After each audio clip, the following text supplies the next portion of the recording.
going to be doing 8 rounds, Baker, round robin. We're going to bowl 7 games against 7 different people. The 8th game will be a position round. The 8th game will be a position round. However, you all on the standings, you will roll the team that you're the first versus second, so forth, so on.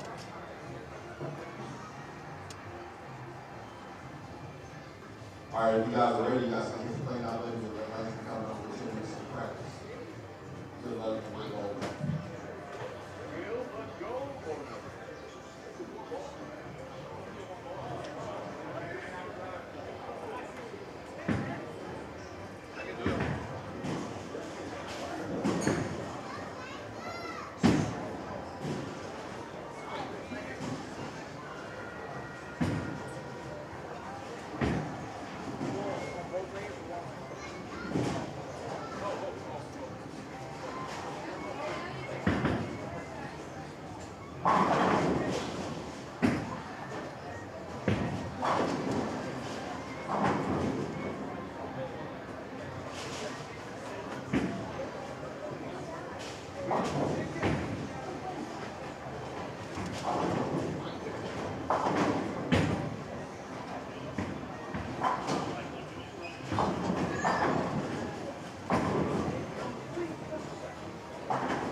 Teammate does like the odd number for him. Yep.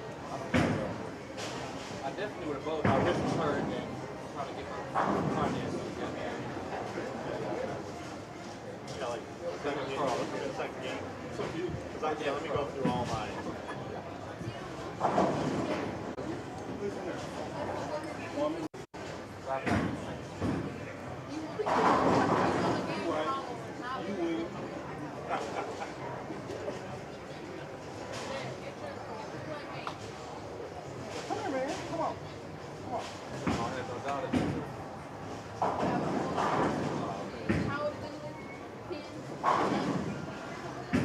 Going on 18. You know how T is. Yeah, but she's like super tall. She's That's pretty tall for 10 years old. all the way together. Well, the funny thing is everybody in the world is related. We just don't know how. Yeah, they're my cousin. Abraham, father, many things.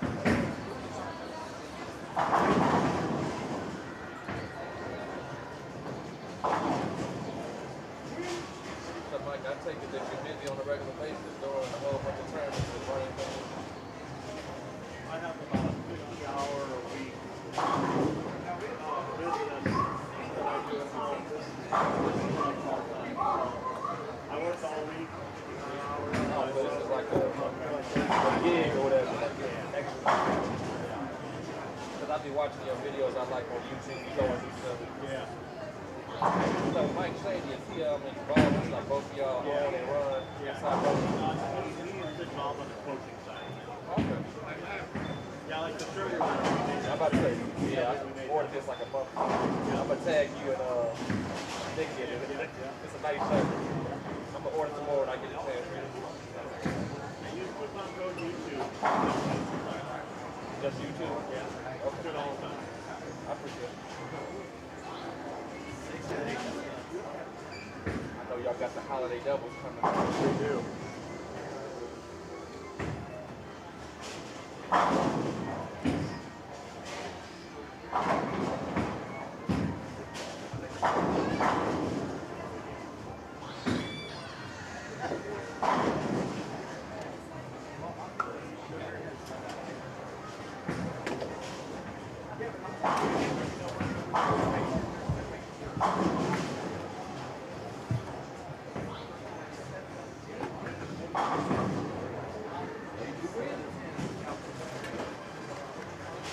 All right, ladies and gentlemen, boys and girls, welcome into the finals of the 2024 DV8 Nightmare Doubles here in Bartlett, Tennessee, here at Bowlero Bartlett. I want to give a shout out to the entire staff here. They've done such a great job hosting this event and being here for us, making me feel super welcome.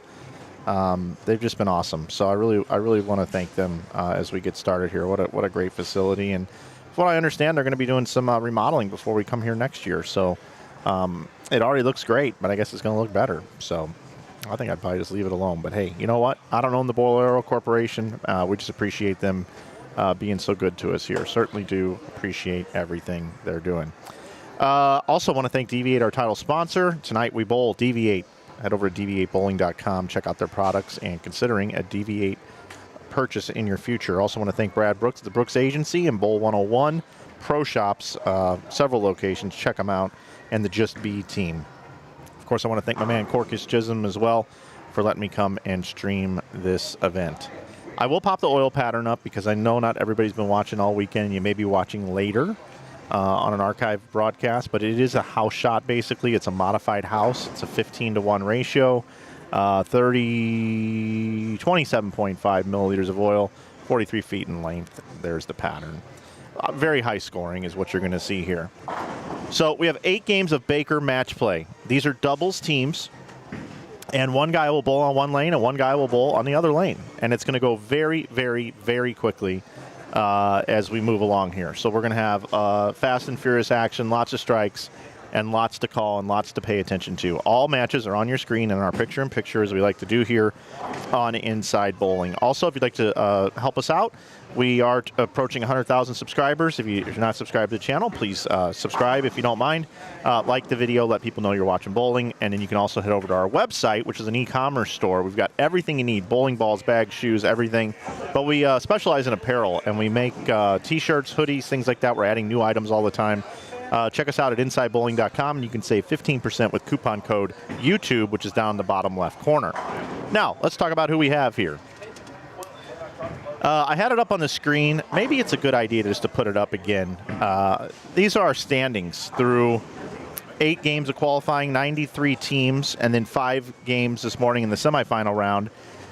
Jared Thompson and A.J. Rice have been the class of the field. In qualifying, they averaged 508 a game.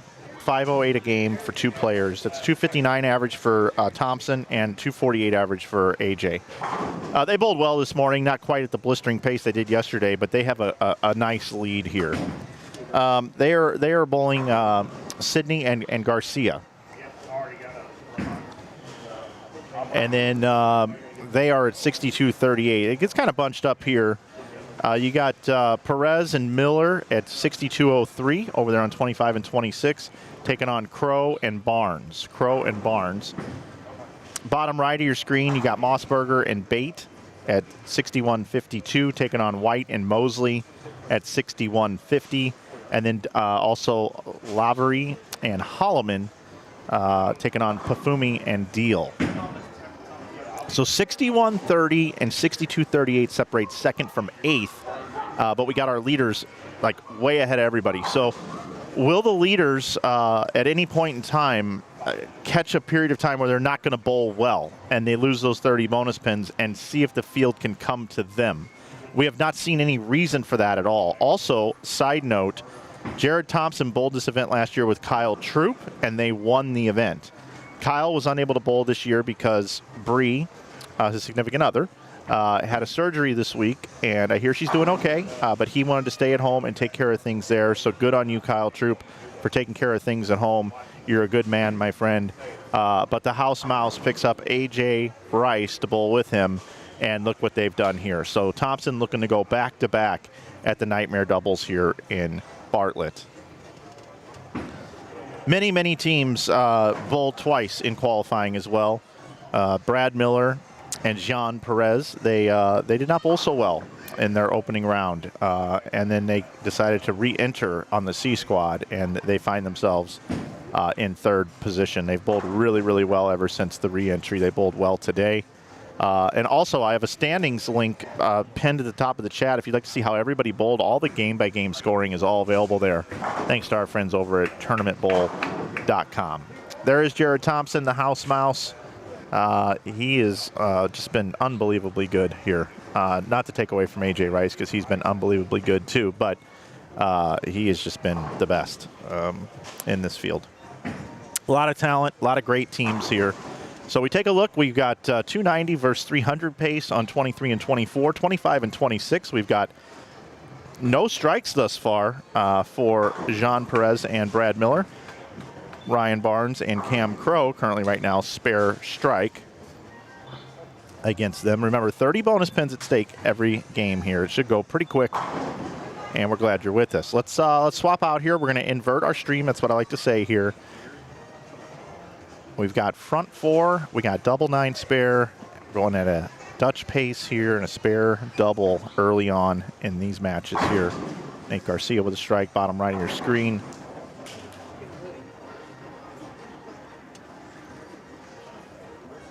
Bate and Mossbarger.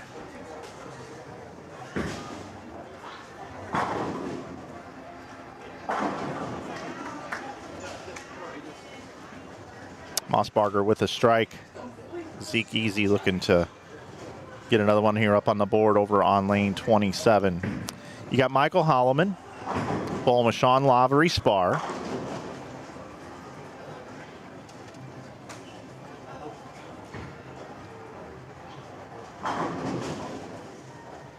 Taking on Pafumi and Deal. White and Mosley taking on Bate and Mossbarger. Well, we've got 3 misses up there so far across those 4 screens.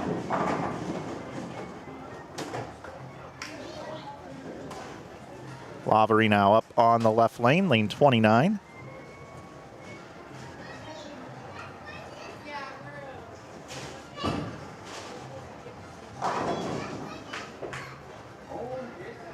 It's fun when all these guys strike, isn't it? Miller looking for a double for his team. Look at these matches. Look at these scores. I mean, the real story we all need to be watching here is A.J. Rice and Jared Thompson, right? Because, you know, it's all about winning. It's all about winning the event. And with a 258 pin lead currently, it's going to take a lot of doing here. But you know what? Sydney Garcia here have an opportunity. You know, they could still steal 30 bonus. They have 10 more pins out there than them, but it would take 300 to do it. And I really like how Nate's been playing him. He's just playing right up to second arrow and then just stones that 8 pin. My goodness gracious. My God. Oh. You can't strike every ball, but oh, man.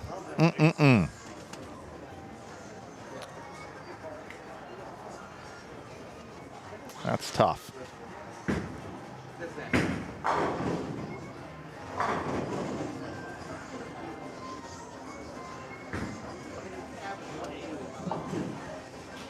But next year, I'll be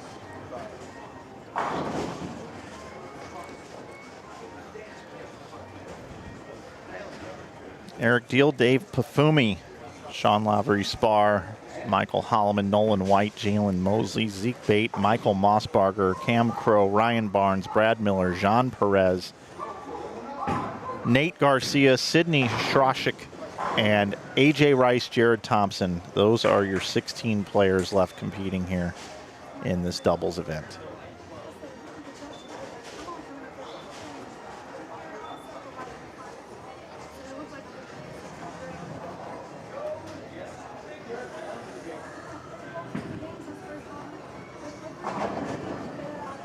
How's everybody doing today? Checking in on the chat.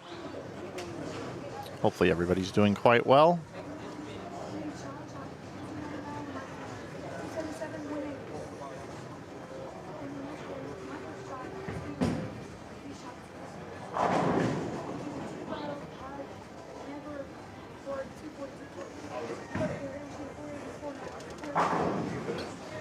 Thompson just keeps striking.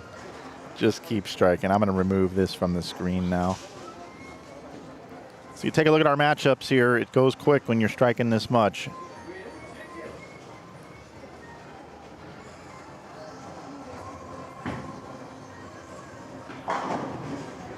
See Bate with the strike. That match over there, there's one open frame for the white team. Nolan White. Brad Miller. Still in this one. 266 the max. 269 the max for their opponents. Boy, Nate Garcia, if he strikes on this ball, they should really have the front 9.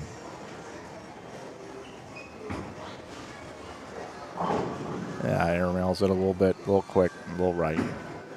Didn't quite borrow the second arrow enough there. Dave Pafumi misses the head pin for a washout here.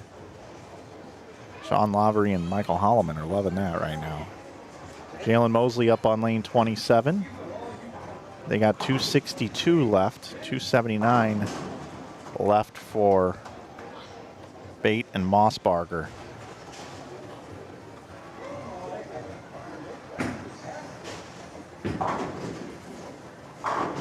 Go back over here. Cam Crow leaves a 7-pin. AJ did get the strike in the 9th. And looks like they're just going to continue to soar off into the sunset.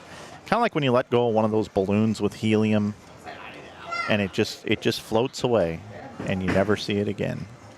And that's kind of what we're seeing here with our leaders, AJ Rice, Jared Thompson. Incredible.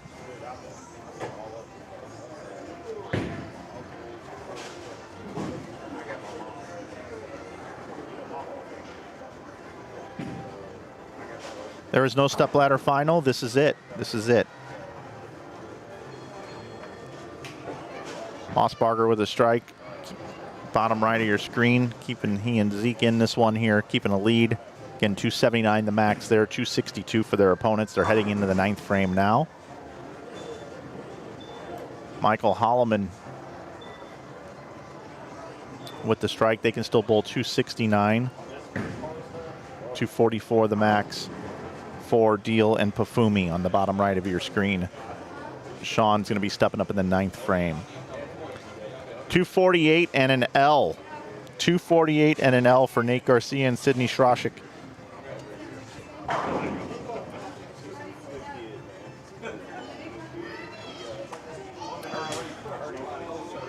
Jared Thompson is such an animated character out there. I don't know what he's going to do here in the 10th frame if he throws the first one. Brad Miller setting up Jean Perez for the 10th frame. After 3 spares to start the game, they've thrown a 6-bagger. And there he is. He is locked in. He's the man. He is the man today and yesterday. He's just unreal. Now here's Ryan Barnes. Haven't talked about him a lot. He's exempt on tour this year based off his performance at tour trials, and his teammate Cameron Crowe as well here also earned his berth into the PBA Tour next year and gets to bowl because of his accomplishments and his well bowling at the team trials, or tour trials, I should say. Used to seeing those guys at Team USA trials. Very easy to have that slip off the tongue the wrong way. But here we go, Cam Crowe. They can get to 249 here. Can definitely apply some heat on Brad and Jean. There we go. There you go, Cam.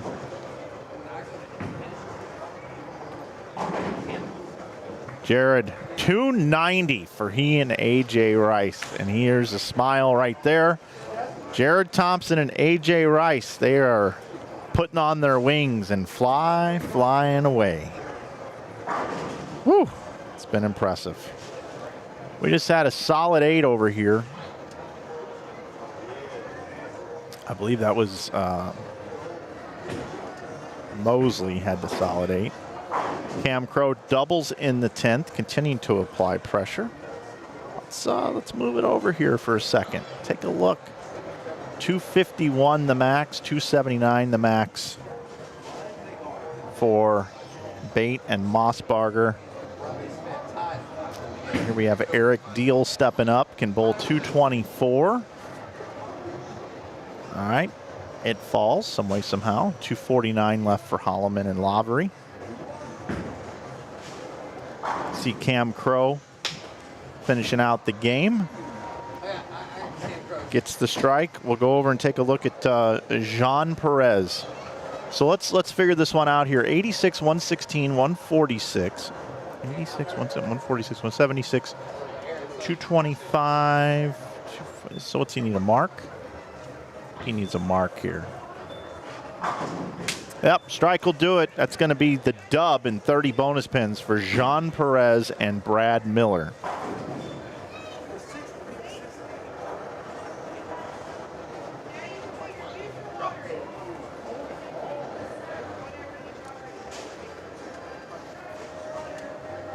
Don't know much about Michael Mossberger, but I've been super impressed this weekend. Zeke Bate, hell of a bowler. He picked some good teammates. Not only guys that can bowl, but guys that have good chemistry. And he and Zeke have been a joy to watch here this week.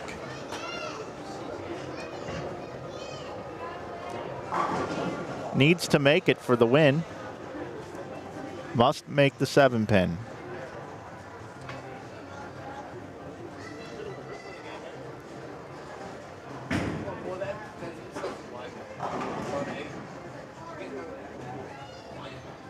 $224 for Deal and Pafumi.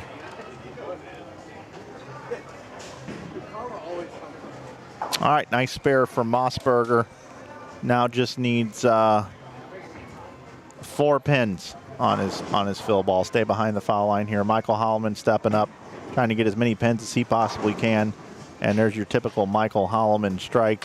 Holloman's got his work cut out for him if he's going to get the dub here. The last 2 events he's entered that I've streamed, he's won them both. One was a doubles event in Springfield, and the other was a singles event in Arkansas, archived on our channel here. Cam Crow won the 11th frame on our channel. So we got a lot of past champions that I've called the finals of these guys. Nice to see some familiar faces out there. But again, the story, if you're just joining us, can anybody at all catch A.J. Rice and Jared Thompson? They are running out of frames and running out of games in a big, big hurry.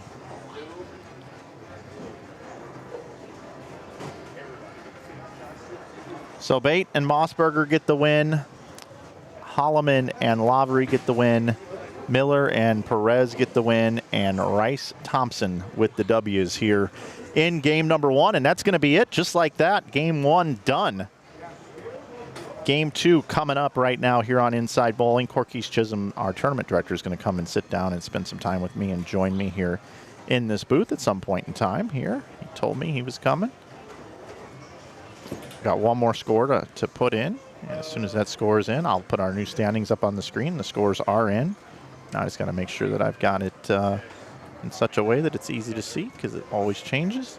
And guys, I want to tell you, Corky's, the job they do here, Ian, Brian, and Shauna, this event. Woo! Look how quick the scores came. There they are, updated standings just like that. I could crop that a little bit better though, couldn't I? Let's crop it out. I guess I could do this here. What does this give me here? I can't quite see it. Oh yeah, there's the bonus. Okay. All right. Let me tidy that up just a hair. Does that look better? Yeah, there we go. So everybody moves around here. Ryan Barnes, game number 2, getting things started. He and Cam Crow over here on lanes 29 and 30. They're going to bowl Nolan White and Jalen Mosley this game. Over to the left, we got Sean Lavery Spar and Michael Holloman are going to square off against A.J. Rice and Jared Thompson. Bottom right of your screen, we've got Pafumi and Deal are going to take on, I think, no, I don't know. I can't see from here yet. But we will find out here in just a moment. Oh, Garcia and Shrashik. But here are our standings. Thompson and Rice now. 37-86. Whew. Man, they extend their lead. Perez and Miller are now second at 64-69. 64. Well, that's not correct. The scores are correct, but I need to extend my my picture-in-picture, don't I? So you can see the full score. I didn't think I'd have to go that far, but let me do it like this. It's my bad. There we go. How about 68-16? 64-99. 64-86 for Sydney and Garcia. Mossberger and Bate, 64-40. Crow and Barnes, 64-38. Holloman and Lavery, 64-11. White and Mosley, 64-01. And Pafumi and Deal at 63-54.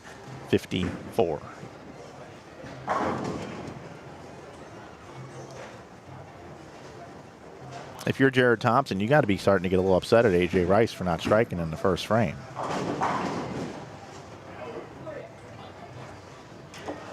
Interesting that how they choose where they're going to bowl. It's more about starting and finishing the match, it looks like now, to these players, not what lane they're bowling on, right or left. Ryan Barnes looking to make it an opening triple. Gets it. Barnes has bowled really good here this event. There's a lot of people that have bowled well. Uh-oh, here we go. I guess I could start the drama. We can start the drama right now.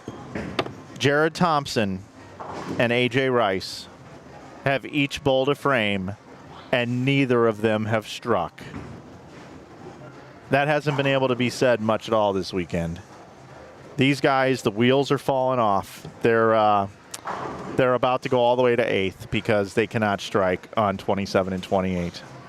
And if you don't sense the sarcasm in my voice on this, then you haven't been watching these broadcasts for very long. Oh, boy.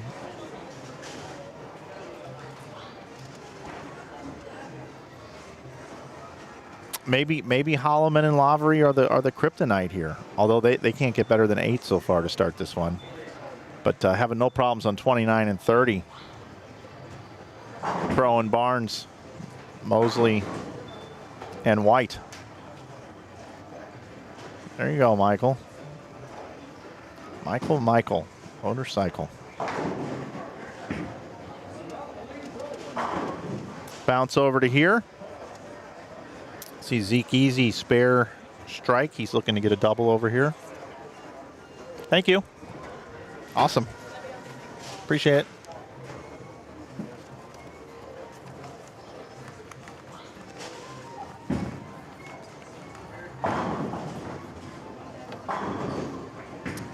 Zeke gets a strike on the left lane and makes it a double. You got Nate and Sydney here, strike open.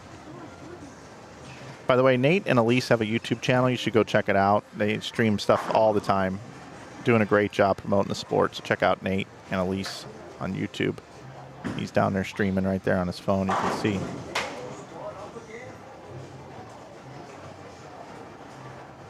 Brad looking to open up with a triple. He and Jean.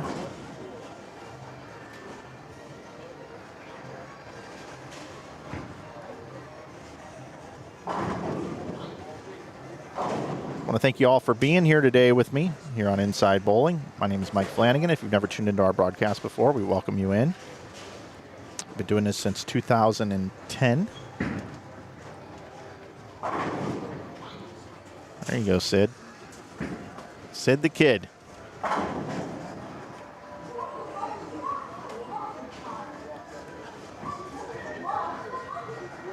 It's going to go quick, everybody. Strikes everywhere. All right, John. I don't know if you heard the shout out earlier, but he wanted me to send a shout out to his wife at home watching. John's one of the really good guys you meet out here all the time. These tournaments, love the guy.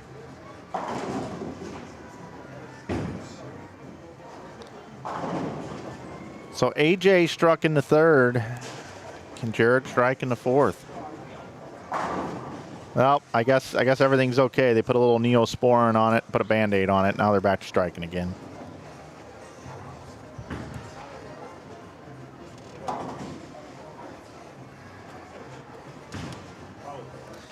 Yeah, Gus, I did.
Cameron Crowe, ladies and gentlemen.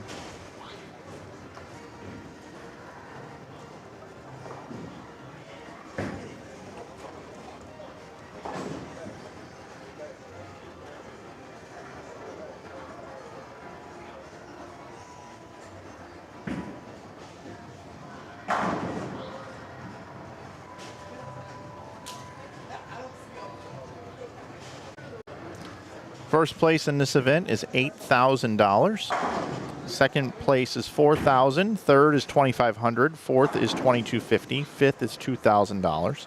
Sixth is $1,500. Seventh is $1,250, and eighth is $1,000.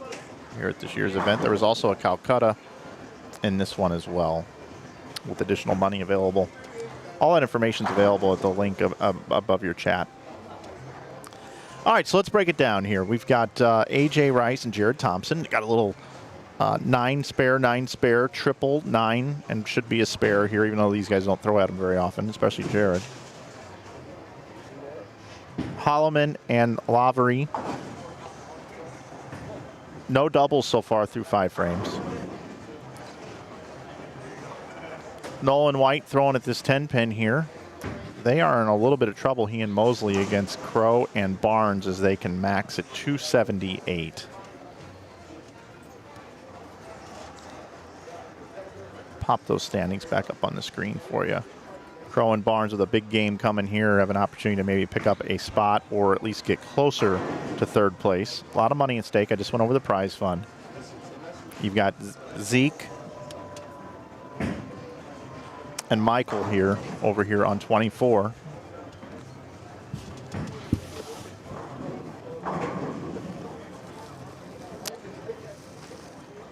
They got a perfect game being bowled against them thus far. No, you're good. Yeah, no, yeah, that was Chris Ennis hooked me up with these things. What the heck's going on here? Put those back there. Okay, I think we're good now. Just going over the standings here. I'll bring you in just a second. We got Sid the Kid with Nate right now with strike open 5-bagger. We got the open frame in there now for Dealan Pafumi. Going to bring in our tournament director, the man that brings me here now multiple years, Quis Chisholm. Welcome, brother. How you doing? I'm doing well. You enjoying the festivities this weekend? Yeah, I mean, I got to tell you, I'm getting older. Yesterday was a long, long day. It was. It really was. And it was high scoring, so it wasn't like, you know, people were taking a long time to bowl. It's just a lot of games. 24 games in one day. That's a lot. That's true. That's true. I didn't like the scoring pace. I thought it was a little too low. You thought it was too low? Thought it was too low. Huh. Thought it was too low. It wasn't a strike fest for both sides like I wanted it to. So, I mean, back to the drawing board. Okay. Back to the drawing board. I want the cut to be 500. 500. Okay. A lot. All right. All right. But scoring pace this year wasn't bad. It's not horrible. It's doable. But hopefully next year we can, I don't know, I'm trying to set world records on scoring pace. What's the worst that could happen? Yeah. That's up to you, man. That's up to me. So, 2025, we'll be back, same center, different dates. I'm still in October, October 17th through the 19th. So, Yeah, Should be fun. I wrote it down when you made that announcement. Cool. The real story here in this game is Jared and AJ. They've only got 4 strikes through 8 frames, which is Surprising. under their pace. That is very, very surprising. But they extended their lead in game 1 with 290. So I'm trying to create a little bit of drama here because the way it's looking like it's going to be a snooze fest for first. Yeah, it's gonna I feel as if the first is like, unless they completely fall off a cliff, these next what, 6-7 games? Yeah. 6 games. It's gonna be extremely hard to catch, especially with them shooting 290 the first game. So Yeah. But hey, it's hopefully it's gonna be a little interesting to watch. So. It's super tight for second though, and the rest of the spots. It's extremely close. I'll pop it back up on the screen here, as you can see. It's very, very close. Oh yeah, it is extremely close. A lot of money still can change hands in those 2nd through 5th, 6th, 7th positions there. That is very, very true. Very, very true. So, hey, we got 8,000 up top, 6,000 for the Calcutta up top, and then second place is 4,000 and 4,000, and it breaks down from there. So, hey, should be interesting finish. Yeah, you got Zeke Bate here, up in the 9th frame. They can get to 247, and they're pretty much locked out of this one already.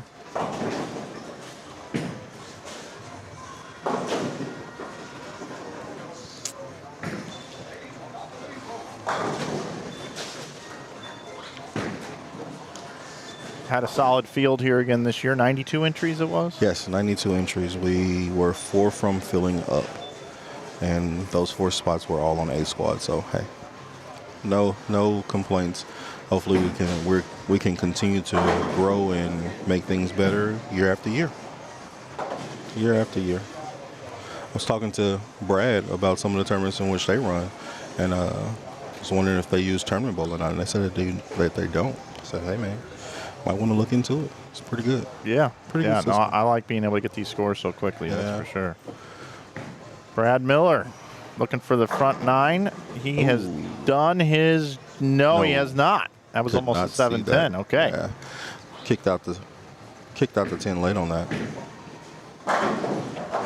But looks like they have that game in hand easily as long as he spares this. Looking back at Jared and AJ, they're bowling Holloman and Sean, and man, it looks like even with the 5 strikes through 9 frames with only 1 3-bagger, looks like they're going to take this one away. Yeah, and the game that's kind of snuck up on me here is there's so many going on at one time, and you coming into the booth now is Crow and Barnes. They only finished with 223 after starting with the front 4 and then a spare and then a strike. Opening in the 10th frame. Yeah, they are still able to get the bonus pin. So, I mean, let's see.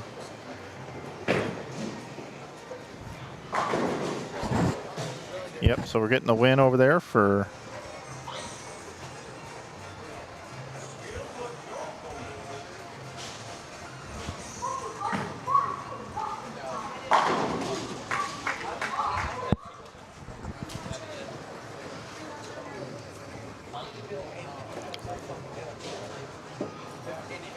So here we go, Jean Perez stepping up here in the 10th. 248 would be the magic number they need to get to for the win. And that's going to do it right there. They start 2-0, and they should maintain second position here.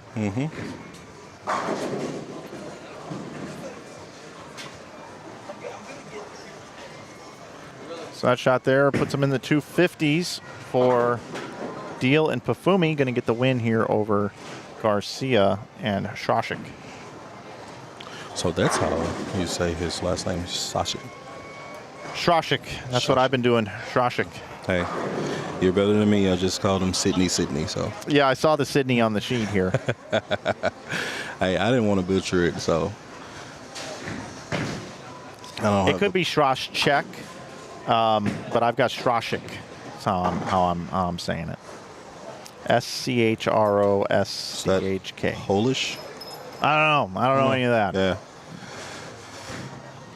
256, 247 win for Pafumi and Deal.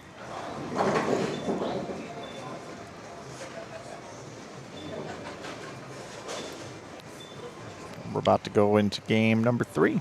Pafumi and Deal made a run to the top 8 because they were in 15th. Yep. Coming into. Yeah, they had a nice morning. They had a really nice morning. They did.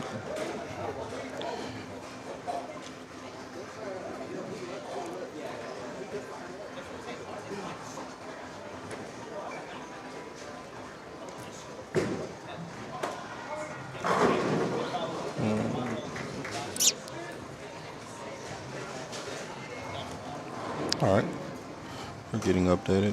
One more score needs to go in, and we are be set.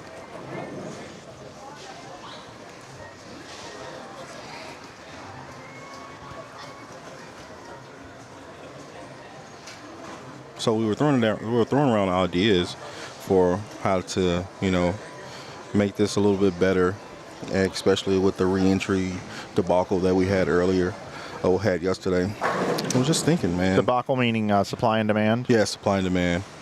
It's so hard, coming to a consensus on some things, but we're thinking about if we kept the format how it is, to put all the names in a hat and either make it first one out, and then if they want to bowl, we can keep going down, or we could do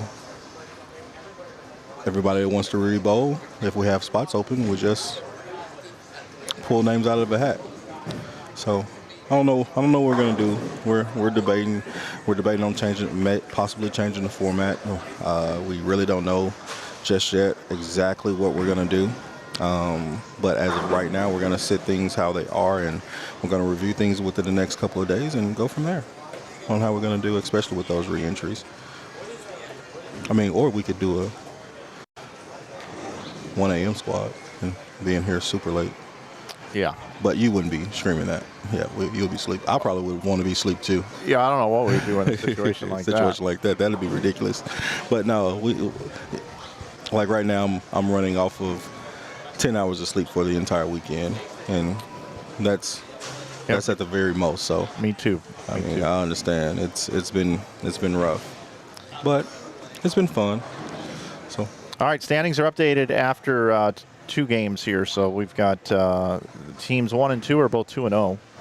So 70-84 and 68-07. We've got a little separation happening between second and third. Mm-hmm. Shashik and Garcia at 67-33, 66-91. Crow and Barnes 66-87. Mossbarger and Bate, Pafumi and Deal at 66-40, and then Holloman and Lavery in 7th at 66-02 and 65-91. White and Mosley. Our matchups here, Barnes and Crow are going to take on Pafumi and Deal. That's on 23 and 24, 25 and 26. We've got White and Mosley are taking on Bate, I believe. Bate and Shashik. Oh, let's see. Holloman and Lavery. Okay. And then bottom right of your screen, we have Strashik and Garcia taking on Miller and Perez. And then we've got Rice and Thompson down on the bottom right of your screen. Mm-hmm. They are taking on Bate and Mossbarger. Yes. There's our matchups. There you go. There you go. Perfect. Yeah. Perfect.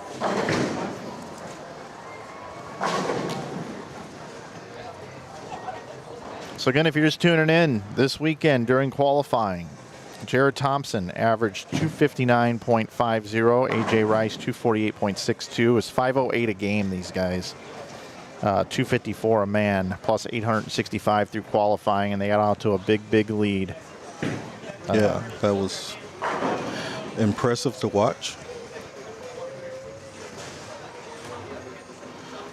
Very impressive to watch.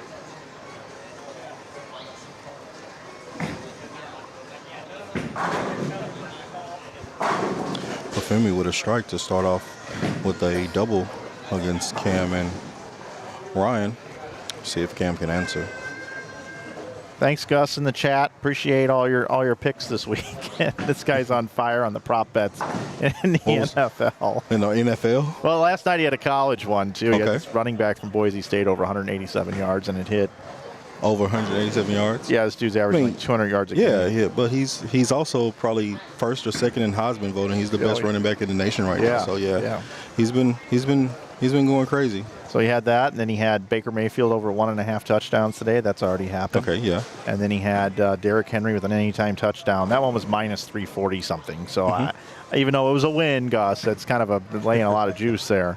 I like Keenan Allen today for anytime touchdown in the early game again in London, and I believe he scored He two. did. So He did. It's pretty good.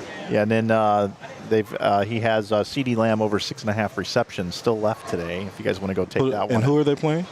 Dallas is playing Detroit. Detroit. Over 6.5 receptions? Yeah. I would say no. No, you Would don't. not take that. I don't like that. Really? I do not. Against Detroit, who Against snaps Detroit, I the do ball not like it. crazy? I do not like it.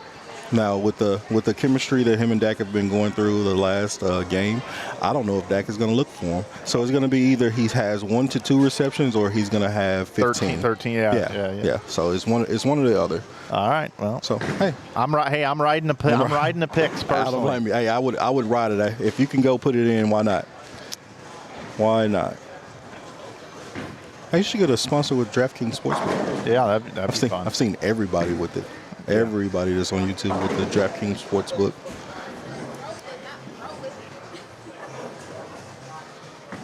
So early on here, perfect on lanes 23 and 24 in this matchup.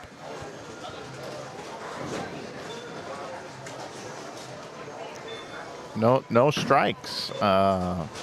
25 and 26 for the challengers here.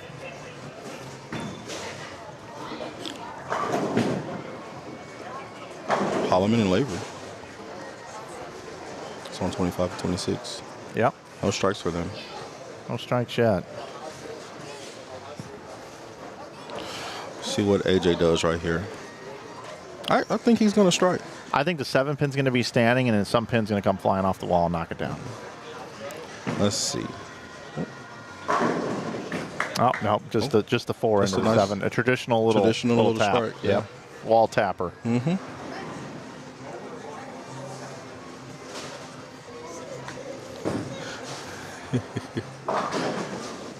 Man, I really was hoping that I could stay in here a little bit longer, but duty calls. I see duty calls. Duty calls. So thank you, Mike. I just wanted to hop in, tell you how much I appreciate you. I appreciate you, man. We love what you do, and we're looking forward to next year and many more years. As long as you're willing and able to come. Yeah. We're going to be willing and able to facilitate that. Moving back to St. Louis helps, I can tell you that. Yeah, definitely does. Well, I will see you again for holiday doubles. Oh, yeah. I will be there early, extremely early. All right. So, yeah, hey, thanks everybody for watching. Thank you guys for supporting not only Inside Bowling, but the Nightmare Double stream, and we'll see you guys next year. Thank you, Corgis. That's our guy. That's our guy. We love coming here. Everything's ready to go. We actually haven't even interacted much this weekend. He's been doing his thing, I've been doing my thing, and everything's been a smooth sailing. It's been kind of nice. It's almost better when you know your guy's handling stuff and your other guy's handling stuff.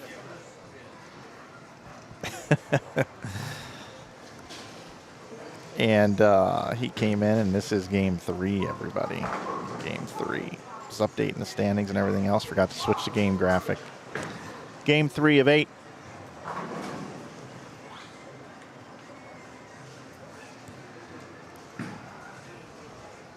Again, if you're just tuning in, here's how it looks. Thompson and Rice, 70-84. Perez Miller, 68-07. Can anything happen here in these last 5 games? Probably not. We've got both of those teams up on our screens right now. Bowling in separate matches, 30 bonus pins at stake every game. Uh-oh, and Brad goes right through the face for 4, 6, 7, 10. Big 4s.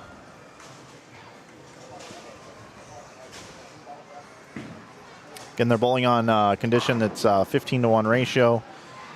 A lot of oil in the middle, dry to the outside part of the lane.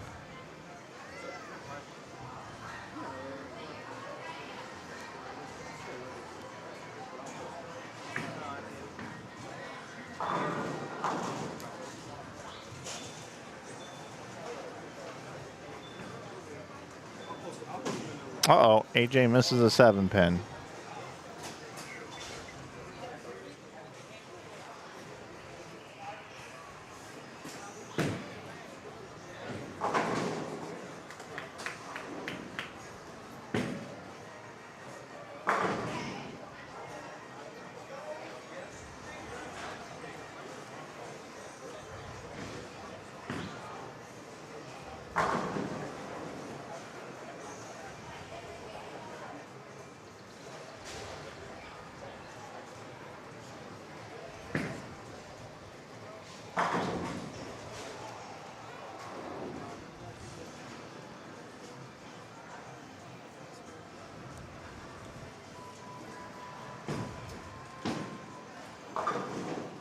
Going to bounce out of here. We're going to head over here, keep an eye on things.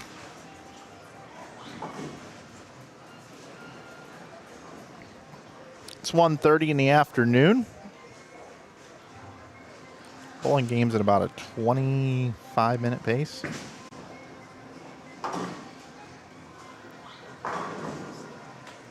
Nice shot from Ryan Barnes.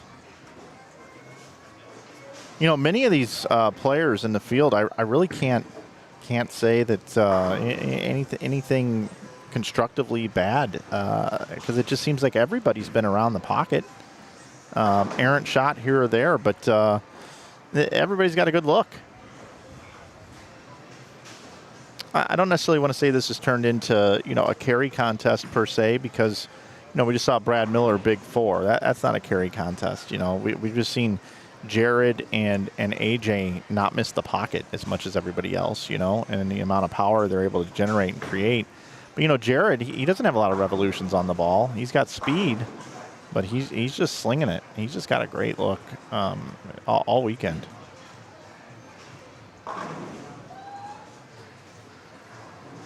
Nolan White, 4 pins. Tight match there against Holloman and Lavery. I guess the team we know the least amount about that I haven't covered as much is Eric Deal and Dave Pafumi. I'm sure they're just loving being out here with this loaded field. Made a nice run earlier today, as Corkis was alluding to. Little 4-6-10 there, though. Crow and Barnes looking to try to move up some spots, make some more money here.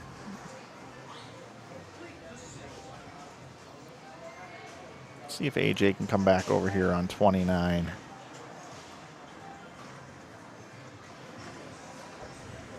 Get a strike this time, save and open.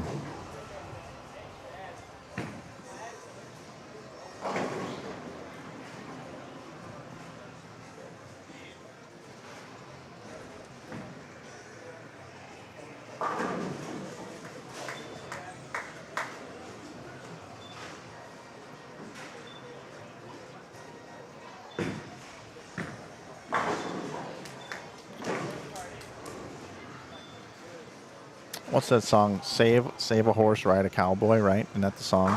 It's like throw a strike, save and open. I think that's how that would go. Maybe it would go like that.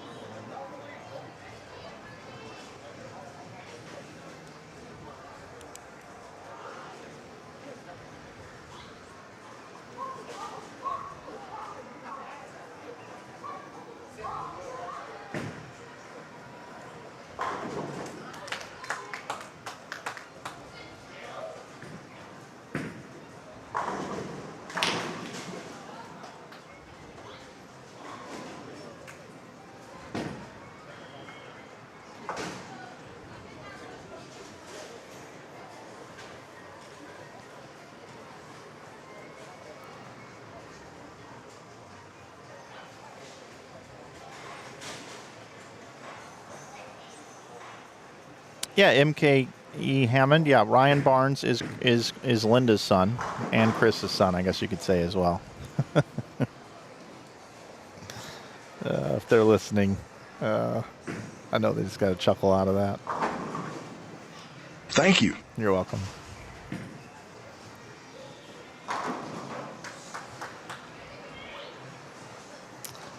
A double up on the board now for Bate and Mossbarger.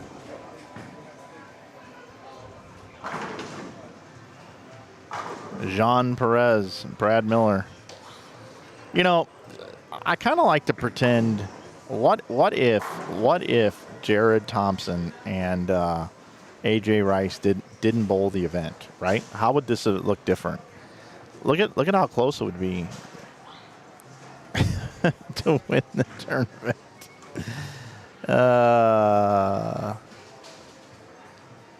Ostrowski and Walsh also would be in the top 8 right now.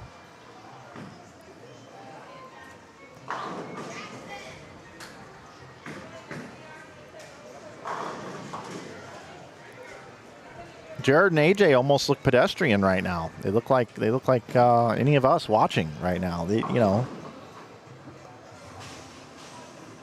can bowl 216.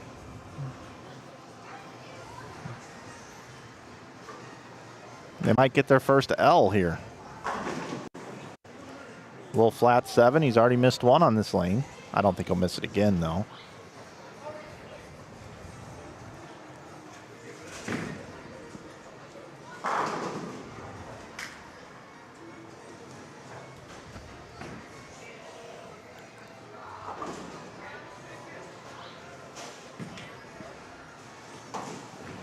Nope, not missing it.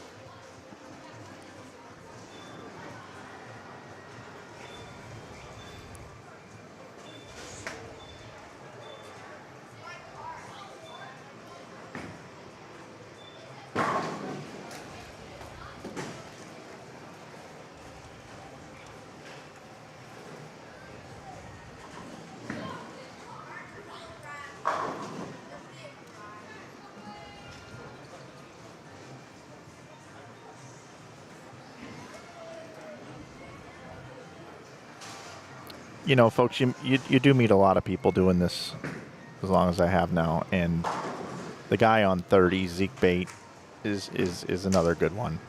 I've had several conversations, and you talk about a guy who's really wanted to be a pro bowler and has really given it his all, and has had flashes of situations where he was just right almost there, and I think it was all kind of highlighted by what he did at the PBA League. He got drafted into the PBA League and performed so well.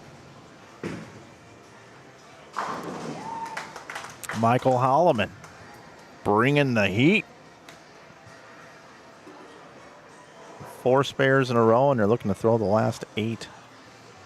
Going to get the dub over there. Cameron Crowe. throw your purse at it, Cam. Throw your purse at it. 279 for Ian Barnes. Very nicely bowled. And Eric Deal and Dave Pafumi, they just throw up a little 233 here, doing their business, sipping out of their cup with a straw, and they're 46 behind, and find themselves with 30 bonus pins, 76 behind those guys now. Holloman.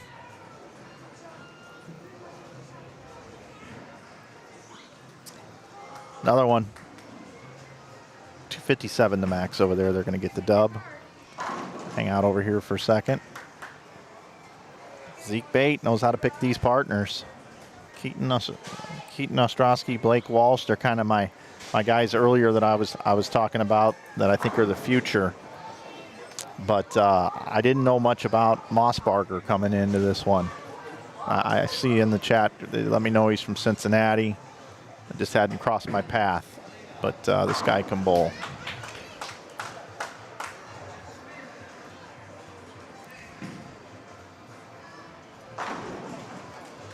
Jean Perez is quietly becoming must-watch television here. I mean, this guy, he ain't missing. And look where he's sliding. I mean, Jean is sliding like, on a right-hander's 4 or 5 board. I mean, is this Jason Couch all over again, folks? Is this Couch? He's getting a nosebleed in there. I still won't forget the telecast when Rhino Page was on. I can't remember which one it was. And he, like, moved into the third arrow. And got a strike from the third arrow and said on national television, he said something like, well, what's Sean doing here? I just talked him up playing the Jason Couch line, and he's got to move way left and fire it. Come on, Sean. That's not fun. Anyway, back to what I was saying. And Rhino says, who says lefties can't move in? He moved into the third arrow. But I understand. I understand how it is. Love you, Rhino. If you're watching, hope you're doing well up in the Northwest. I heard you're doing well. Miss you bowling out on the lanes. 237 and 205, 252, 187. And that's going to conclude game 3. That means I need to update my graphic. I need to get back in the flow here a little bit better. Let me refresh this over here. Every score is already in because these guys are freaking on it, which is amazing. Let's see.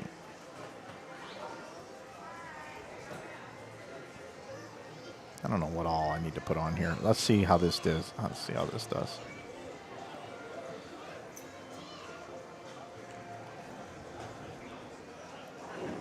My screen just keeps getting wider and wider as more games get added. That's my problem here. All right, let's try this. Yep. I think we're in the ballpark here. Thompson and Rice, 72-89. Look at this. Perez and Miller are within 200 pins. Uh-oh. With 5 games to go, that would mean 40 a game. 40 a game they must make up if they're going to get there.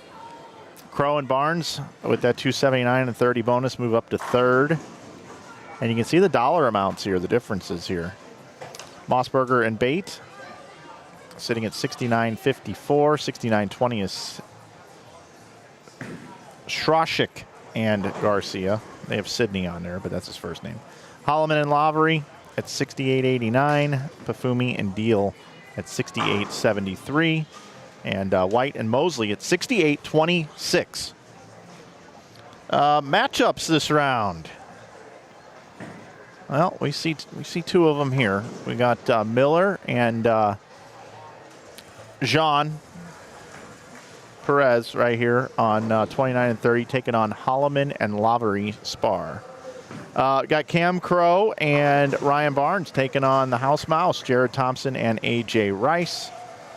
Bottom right of your screen, we've got, looks like we've got Pafumi and Deal are taking on. Looks like Zeke and Mossbarger, which means Nate and Sydney are taking on Mosley and White. That's what we got here in Game 4, everybody. Again, want to thank our sponsors, DV8. Tonight we bowl. If you head over to dv8bowling.com, you can check out their products. Thanks for being the title sponsor. Want to also thank the Brooks Agency, Brad Brooks. Bowled pretty well this weekend. Also, Brad Brooks looking good. He was up at the snack bar, and Sean wanted to buy him some food, and he goes, I need to see the healthy section. And he didn't see anything healthy enough for himself, so he's going to go grab something healthy later. The guy's eating good in the neighborhood, you know? Also, Bowl 101 Pro Shops. Want to give a shout out to all those folks at Bowl 101. If you're in the area, check out Bowl 101 Pro Shops and the Just Be team. Just Be team.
Got Cam throwing a little boom at him.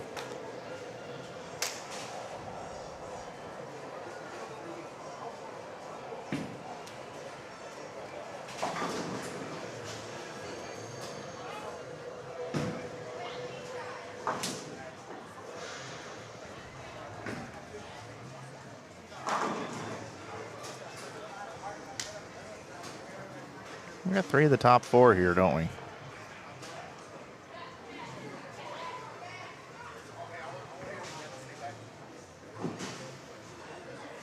John with the whiff.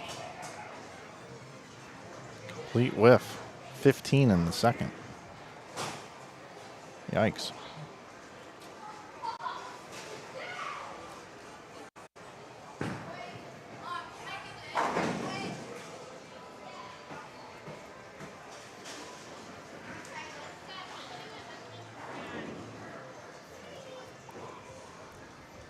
What do you guys got in the chat? You think Ryan Barnes and Cam Crow are going to get the win here over AJ and Jared? 20-pin advantage right now. Who you got?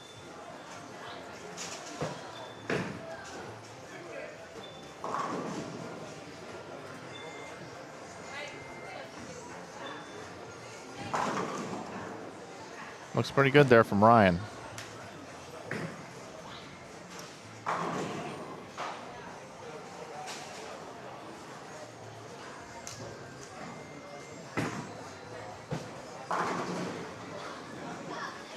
There you go, Michael. Just go ahead and shoot that 8-pin down.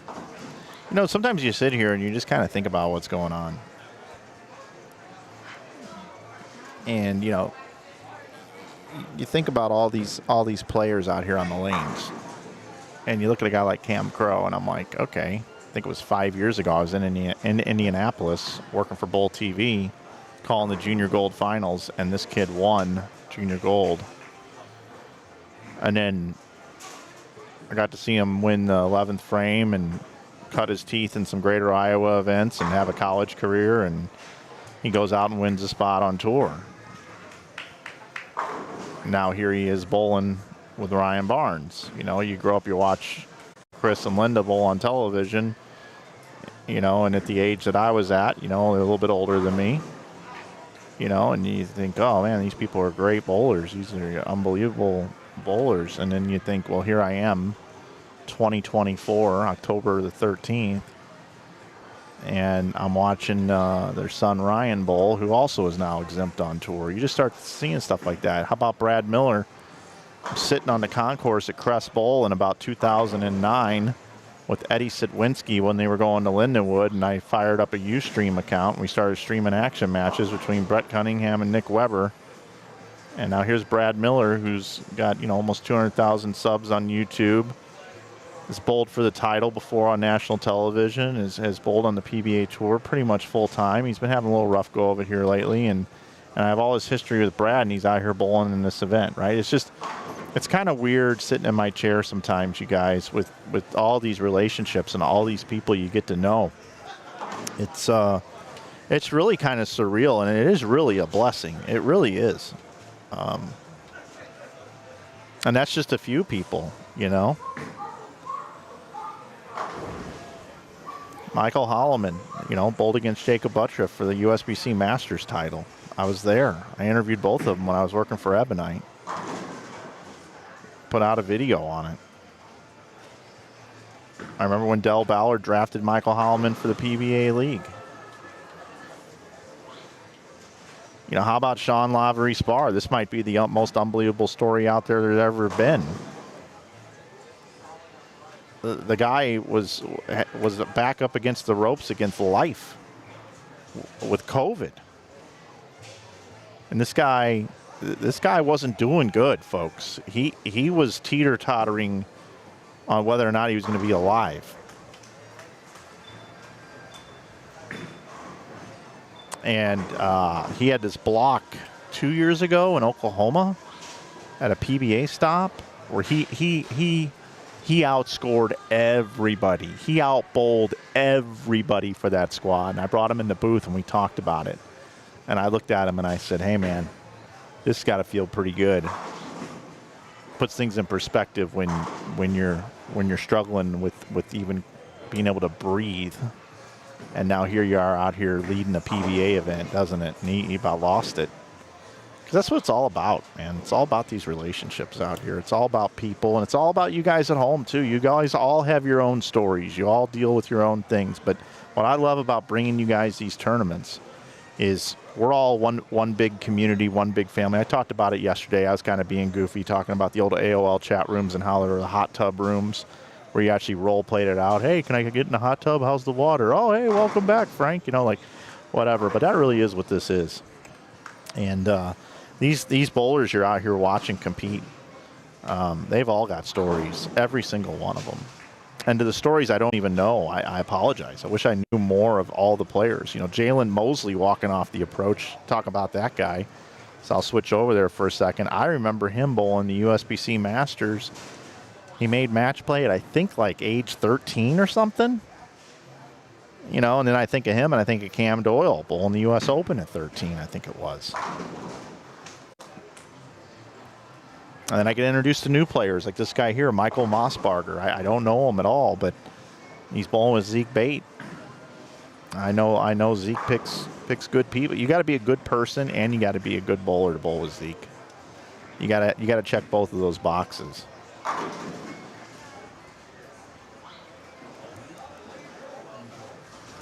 Nate Garcia, another guy that wants to be a pro bowler so bad, bowled PTQs. He's had flashes of greatness. Now he's giving back to the game with his partner, Elise. They're running clinics and doing all kinds of things, teaching people how to bowl as best as they can, sharing their experiences.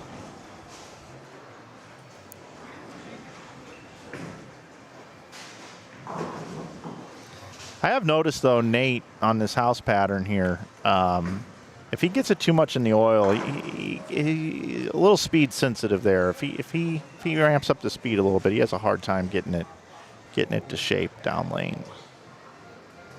Now they're staring, you know, they go front six, and now they're staring at being down 30 pins here. It's just wild. Sometimes you just sit here and think about what's going on here.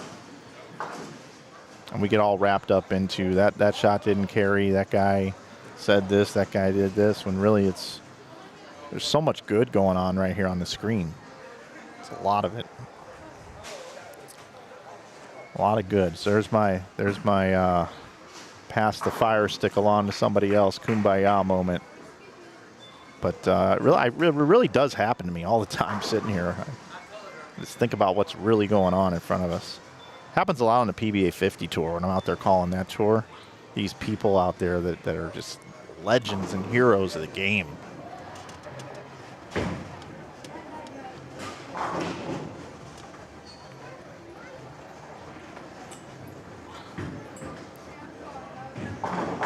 Oh, man, 4-pin for Jalen. I was really hoping these guys are going to bowl 3 bills. I was trying to be quiet about it, not cloud them.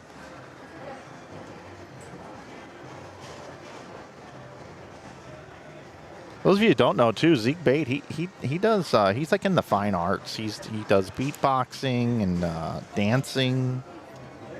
Pretty talented dude. I feel like we should put together a whole bunch of bowlers, put them on America's Got Talent, and have them all do stuff together. You got Kevin Williams walking around rapping. You got Zeke Bate behind like a shadow curtain where you're seeing him doing all this beatboxing and dancing and stuff.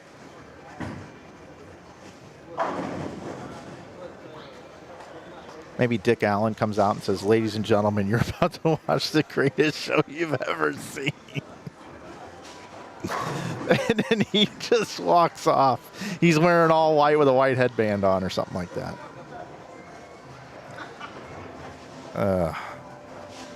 Jeez. Yeah, I streamed 14 hours yesterday, and I'm back here again. That's what happens when we're getting about game 4 here. Getting a little loopy. Getting a little sappy here on you. That's all right. 268 to 268, tie possibility here, Bo Burton would say. Or did say multiple times. Got that possibility of a tie, Chris. possibility of a tie.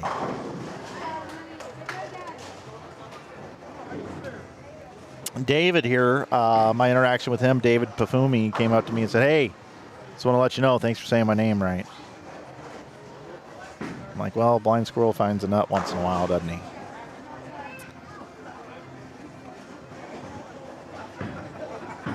To not be shut out. Cannot be shut out. 268, Nolan White.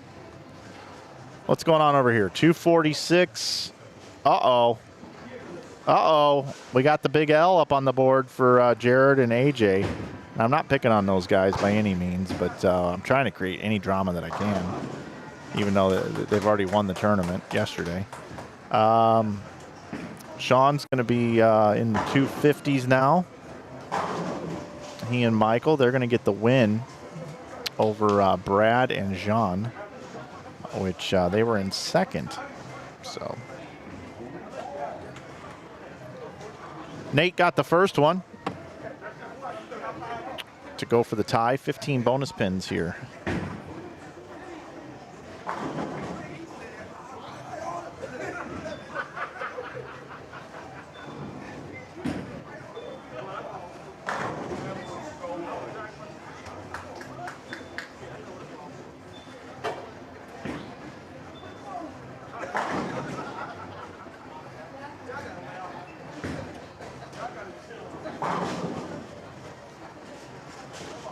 Thank you guys for tuning in.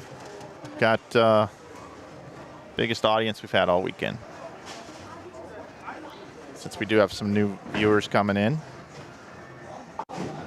we'll pop up these standings one more time. This is what we got going on. We got a little 72.89 for Thompson and Rice. We got Perez and Miller at 70.89. They're going to go a little backwards here. Crow and Barnes.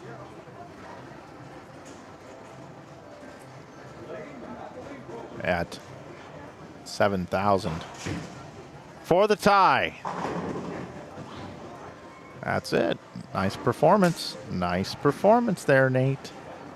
Nice job, buddy. Nice job. Mossberger and Bate here. Get to 257. Big shot here in the ninth for Zeke to set him up. Nicely done. It's getting tight here in the middle portion of the standings.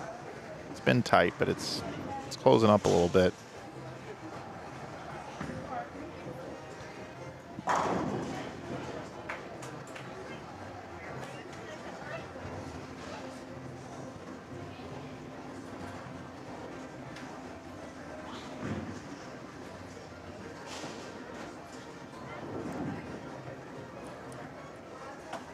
John and Brad, a lot of strikes. 9 strikes, 219. If he throws this one.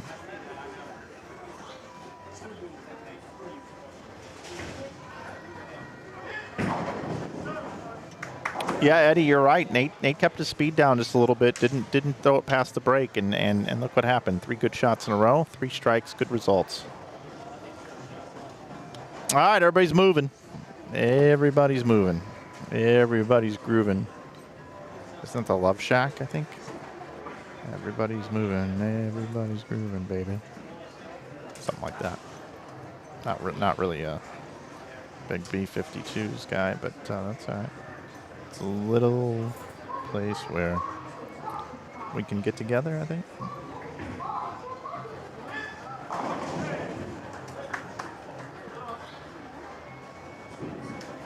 I guess I should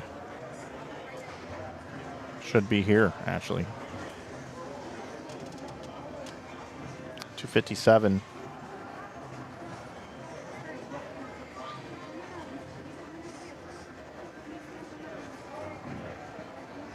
This one wasn't over going into the 10th frame. But now it is. Uh-oh, was that a foul? Did I hear a foul light go off?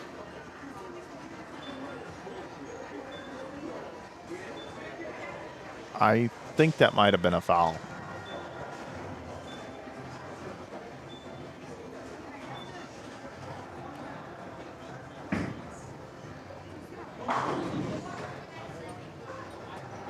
Yeah, it was 247.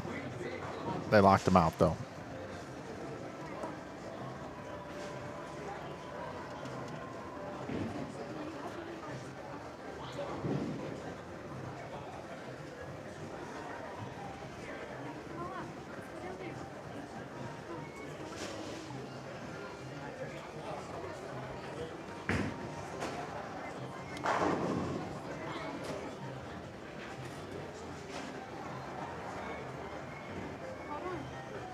Grandmommy's first.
All right, after 4 games, halfway home here in our Baker Match Play Finals.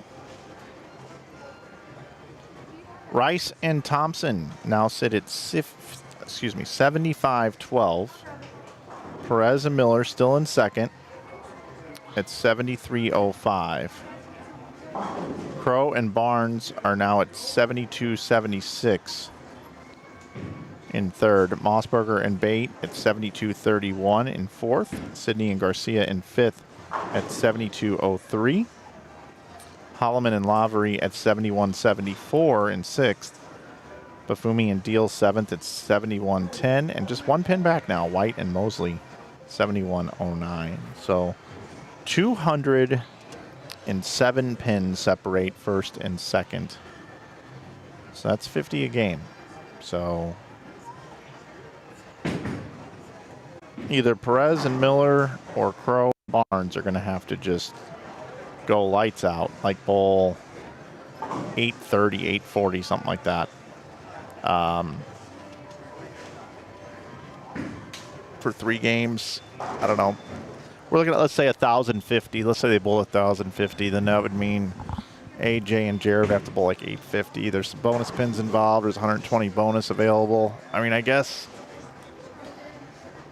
if you're Perez, Miller, Crow, and Barnes, you really just got to be hoping that Thompson and Rice are getting beat. And you're winning. All right, our matchups here. We've got already in progress 23 and 24. Sean Lavery Spar and Michael Holloman. And they are taking on Crow and Barnes. Next door, you got Brad and Jean taking on Jared and AJ.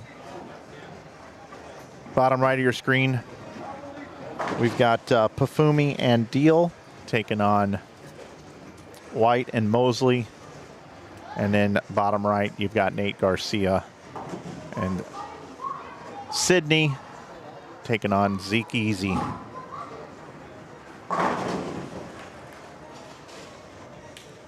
And Mossberger. So there we have it. That's our Game 5 matchups.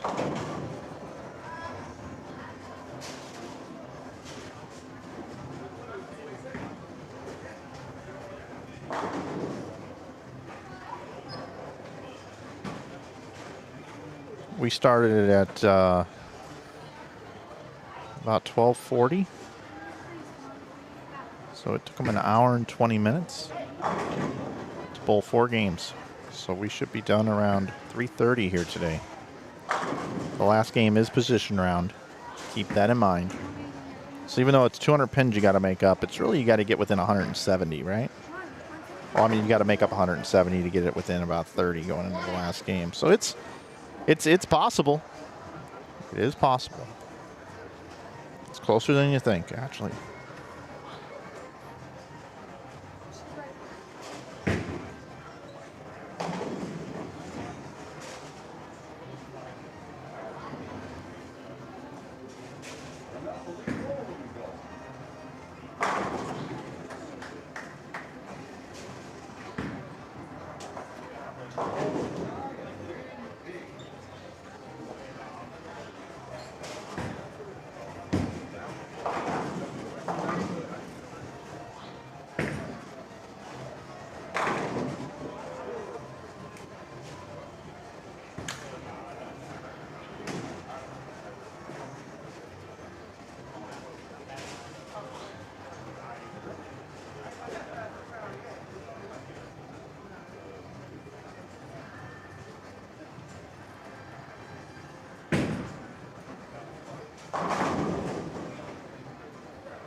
I watched Ryan bowl this event 2 years ago with Tom Hess, and Ryan just couldn't knock them all down. He hit the pocket the whole weekend.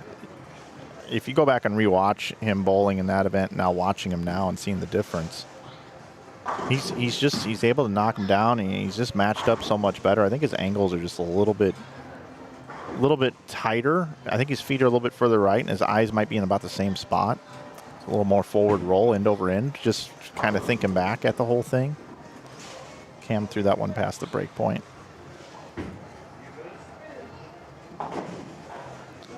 Chris would be able to give us more insight into that. I think he was probably watching back then when he was bowling with Hess. But that's what I see from what they call the booth.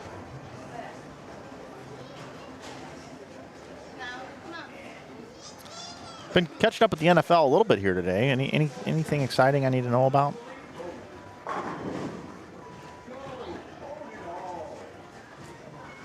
Yes, Boog, they have. The event dates for next year is October 17th through the 19th, 2025. As a matter of fact, I meant to put that on my Google calendar.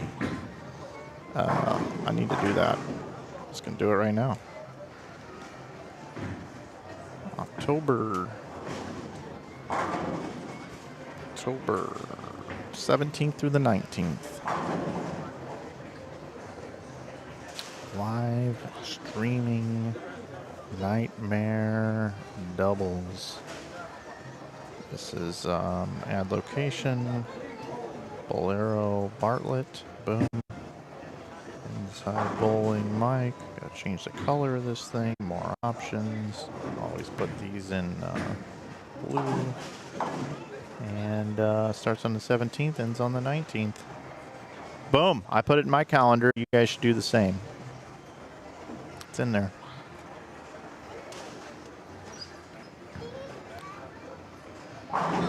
Ryan got that one recovered. Didn't love it. He'll take it.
we got a close one here.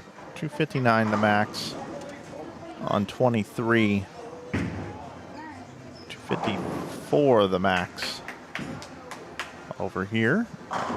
Holloman and Lavery. John throwing at the PBA washout just gets 2.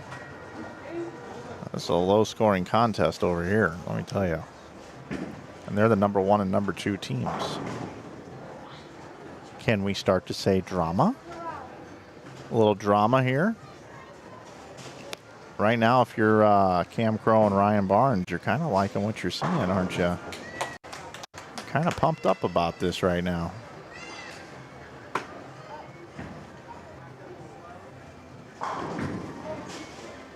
Let's go check in on these folks over here. A little bit further behind. A little bit anyway. You got Nate Garcia and Sydney Schroschik. They are on the front 6. Zeke and Michael are just kind of seeing their way through the game here. Still getting to the 240s. We've got a very low game being bowled here by Mosley and White. And which means Deal and Pafumi have the lead over there. But to our continued developing situation over here. Barnes strikes in the 9th. Crow up in the 10th here. 259 the max. A double and 6 will shut him out. Gets the first one. AJ Rice, this is a, you know, this is kind of a big shot here in the 7th for a triple. You know, they are going to get 30 bonus spins here, it looks like. And you see Jared trying to pump up AJ. Even though they got that 200 pin lead, you know, it's important for them, you know, to still be pacing 220s, 230s, getting some wins in there. Just so the math's not there with a game to go, you know? Because technically the last game, there you go, Cam. That's gonna just about lock them out here. But going into that last game, if you're 120 behind, Nate Garcia, that just got Nate Garcia, Cam going a little crazy down there. Nate was on the front 7. Everybody has stopped now, except for Jean. He's like, I'm on it. But Cam here finishing out. I'll finish my thought. Okay, so, you know, let's just say the last game. Let's fast forward to game 8. It's position round. Nate cannot trip the 4 there, so his string comes to an end. Let's say they bowl 440, 220 a man. And let's say they have a 150 pin lead.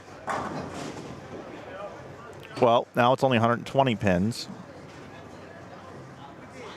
because of the bonus. So their opponent would have to bowl 560. You'd have to have 300 and like 268. Yeah, probably not going to happen, right? That's probably not going to happen. So you probably got to be within about 120 to have a shot. Yeah, about 120 pins. They need to keep a lead by about 120. But Brad and Jean, wheels are falling off here a bit.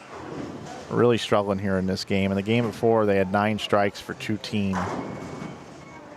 Open frames are too many open frames, too many big nasty counts up there, 6s and 5s and stuff like that. Holloman trying to finish out here, just to put his team in the 250s. Just gonna be short. Jared now. Flat 7. We'll head over here. Also going to pop those standings up on the screen. So Thompson and Rice not bowling a huge game, but they're going to get the win. Perez and Miller bowling a low game. Crow and Barnes already with that 258 and a win. It's going to catapult them around Perez and Miller. They're going to move to 2nd. And they are going to get closer to Thompson and Rice. Mossbarger and Bate Looks like they're going to end up getting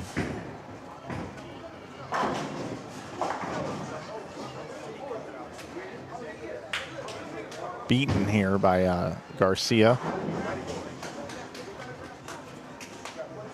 And Sydney, they're going to go around that team.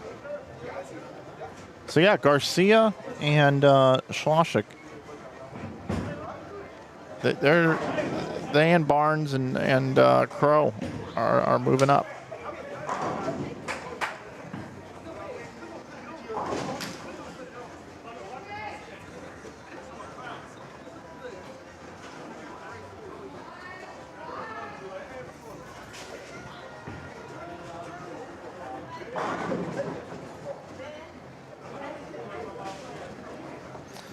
Chris chimes in and says Ryan had 2 years of experience, so a lot of experience plus speed control, loft and recognition skills. Owen earned confidence, but otherwise pretty much the same bowler. Yeah, good point. Yeah, good point. Appreciate the comment there.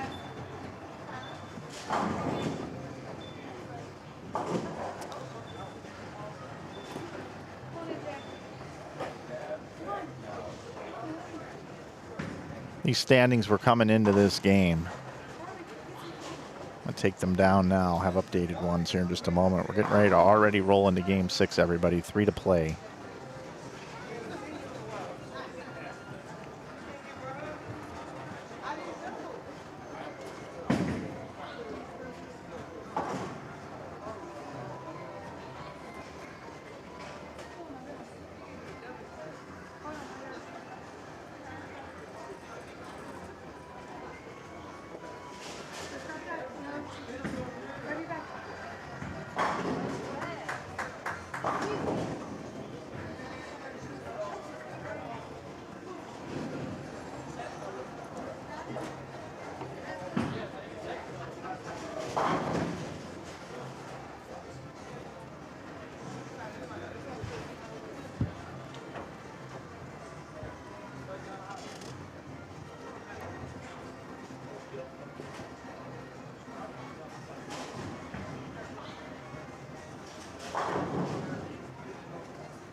Disastrous game here for Nolan and Jalen.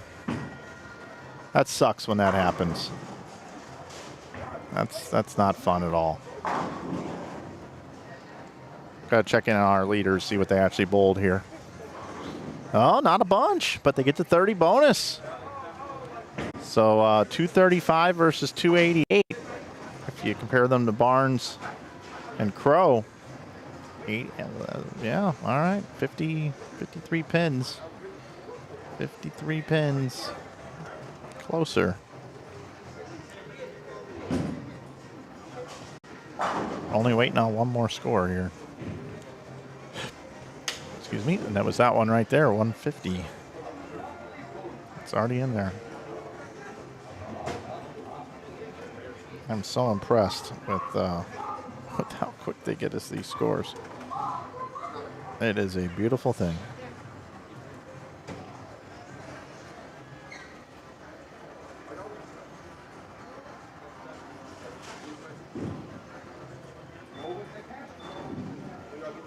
All right, everybody, game 6. Here are our new standings. Take a look at that. We got Thompson and Rice at 77-47. They are what? 200 minus 17. Is that right? 36 and 47 is 83. 183 pin lead. Yeah, that's right. 183 pin lead over Crow and Barnes. Sydney and Garcia moved to third like we thought they would at 75.01. Perez and Miller moved from second all the way down to fourth after that last game. Back-to-back not great games. At 2:16, they had 9 strikes in that game. 74.53 for Mossberger and Bate. Holloman and Lavery in sixth at 74.28. And Pafumi and Deal seventh at 73.67. And now White and Mosley down in eighth at 72.59. So we got Pafumi and Deal taking on Thompson and Rice over on 23 and 24. 25 and 26, we got Barnes and Crow are taking on, I think, Zeke and Mossberger. Then we've got Lavery Spar and Michael Holloman taking on Garcia and Troshik.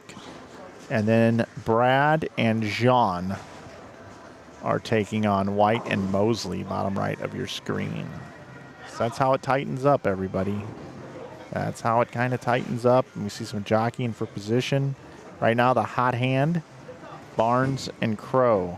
Look at their games. 249, 223, 279, 246, 258. Sydney and Garcia there also 48-47, a little bit of a blip with 187. But then 268, 268 back to back.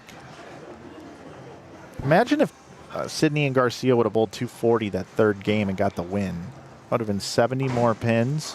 I would have them at 75-71. Woulda, coulda, shoulda, right?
Ryan jammed it a little too much here on 25 the last time. Let's make sure he gives it a little bit of room here. Oh, another 4-pin. Let's give it to Mylou. Jared with his pink shoes. Doing it.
behind the scenes, you can't see it, but Nate Garcia just went and got, he and Sydney, a couple of really nice ice waters with straws from the snack bar.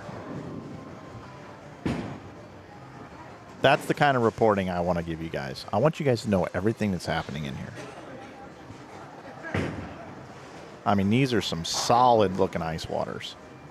Lots of ice, lots of water. Hence ice water. Rhymes with fly swatter. So if you were writing like a lyric or something, you could say, you know, Nate Garcia just went and got some ice water. I'm bothered in my house. I grabbed the fly swatter. See? That's a lyric. It's Busta Rhymes.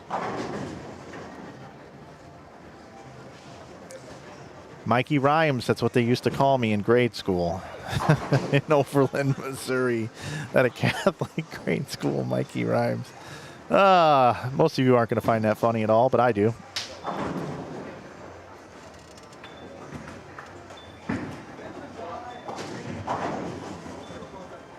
All right, Ryan Barnes, is he going to leave a 4-pin or is he going to strike?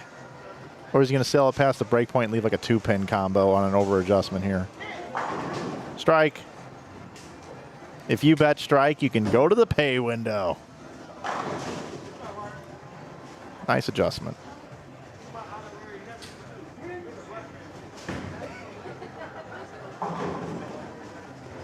That was almost grandma's teeth, but it's not anymore, but it's still a 6, 7, 10. Michael Holloman didn't like it. Oh, hey, look, Brad Miller and John Perez are back. Spare triple.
Sean gets the 7-9 to fall late in that one.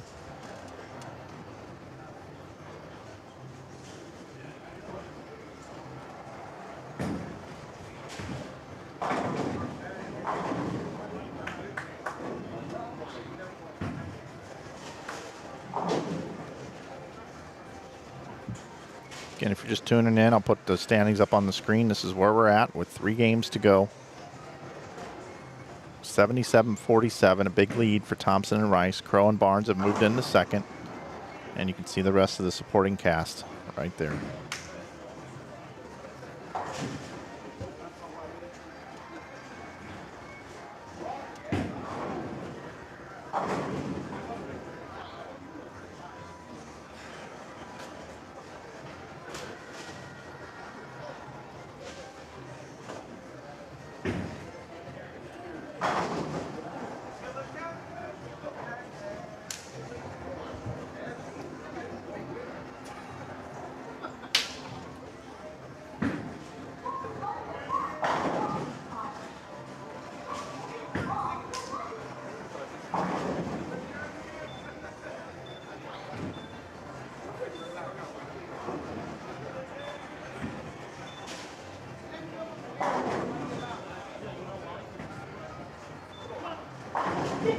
Another nice one there for Ryan.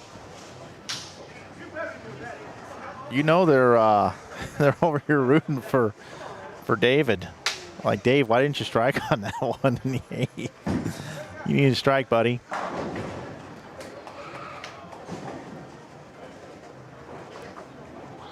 Eric Deal, though, he says, I got you guys. I'm ready to get out of here. I'm going to go up and strike here. So they can bowl 223. Deal and Pafumi. 237 left for Jared and AJ.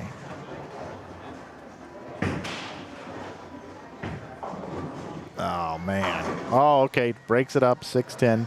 And look, I'm not rooting against AJ and Jared by any means. I just want to have a fun. I just want to have a meaningful position round. That's all. I root for that. I want a cool storyline. I want some drama here. And again, I love AJ and Jared. They're super cool dudes. Always been utmost respectful to me. I mean, this has been fun to watch them do this well. But come on, we want a little drama here. We want a little drama. They can still win the tournament. Let's just make it close at least. Let's make it mean something.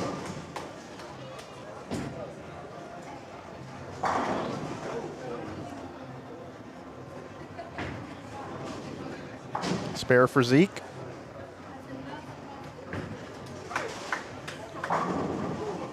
Jared gets that 7 and 9 to fall out of there. He says, come on, Flanagan, dude. You know we're going to bowl at least 230 every game. Yeah, I know. I know.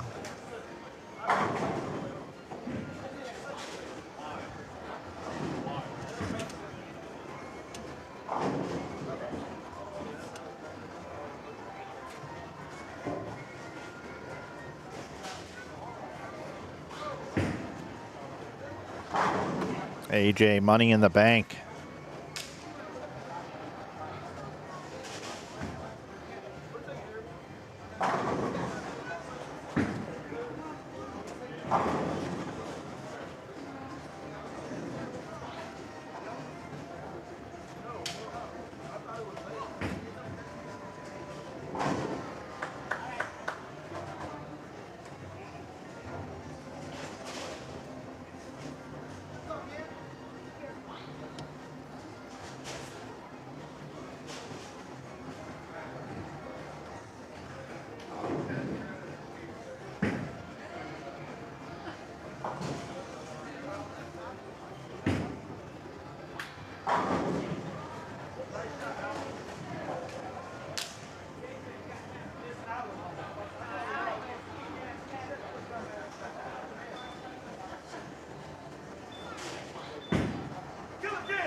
Starting to get a little loud out there. Brian's laughing.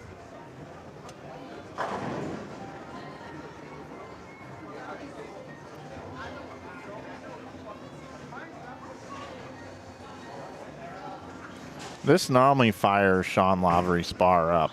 I don't know if it will today with where they are in the standings. I mean, they're in 6th. But I've seen it before where when things start to get loud, Sean likes to get involved. So keep an eye on that. Meanwhile, Ryan strikes in the 9th and about as flush as you can do it right there. 237 the final for Jared and AJ. Jared and AJ there get 30 bonus again. It takes them to 67.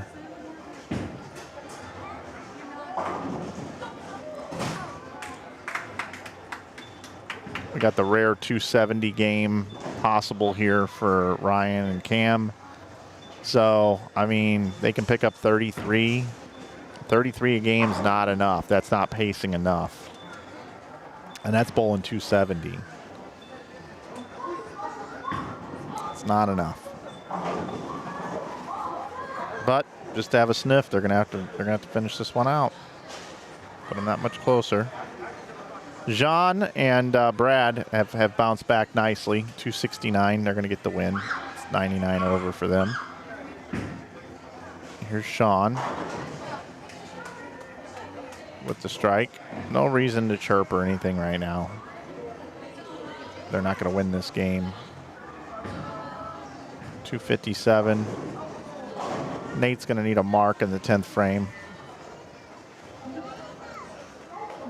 Excuse me, that's 247 is all they have. So doesn't even need a mark.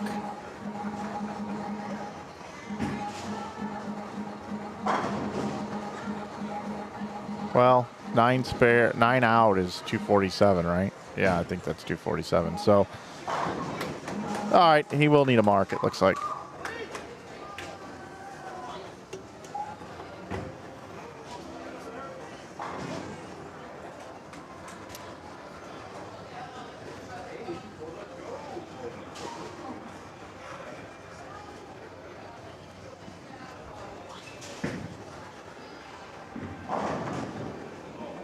Gets it.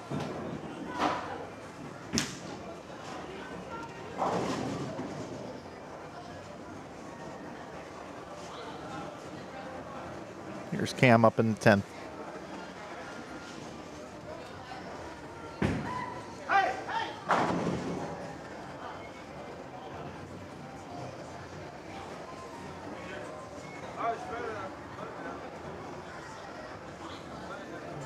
If he spare strikes, they're only going to pick up 12 on the lead. And there's only 2 games to go. So that's how good Jared and AJ are bowling. I mean, they just bowled 237. Just when you think they might be getting somebody knocking on the door, they're just bowling great. There's nothing you can do.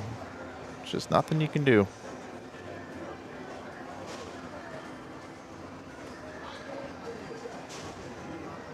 They might as well pull out their cell phones and start figuring out where they want to spend their money.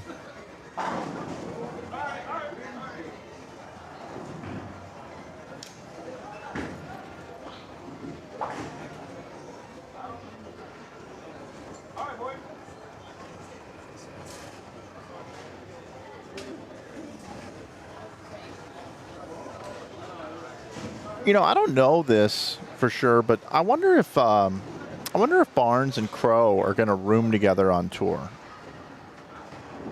I'm not sure who they run around, but they're bowling this doubles tournament together. I mean, they've got a real opportunity at a young age here to establish themselves as kind of quite the duo. I don't know if it'll work out that way. You never really know. But with them both being exempt on tour the same year, both qualifying the same way, I think they're right around the same age.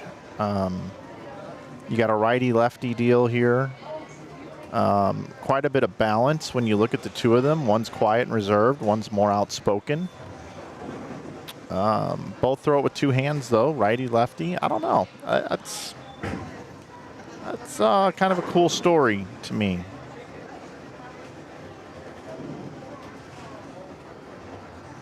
Cool story. Cool story, bro. You know what they say? Cool story, bro. All right, let's see. Move this over here. The tournament staff already over it, all over it here. And grab the right.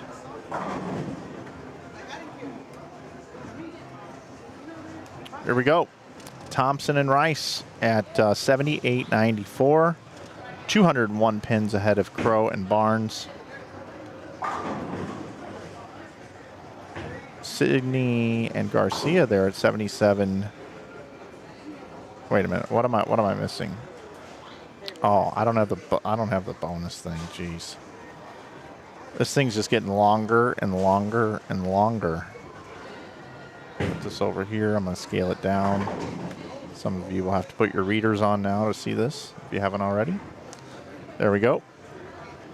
How about 80-14, 78-43? So what's the difference now? 171, 171 with 2 to go. Okay, if you can get down to about 120, you got a chance. Sidney and Garcia at 77.90. Perez and Miller at 77.81 after that 269 last game. Look at the top 4 teams though: 237, 249, 259, 269, and all wins. Hallman and Lavery hanging out at 76.75. Bate and Mossberger at 76.47. 75.68 for Pafumi and Deal, and White and Mosley at 74.84.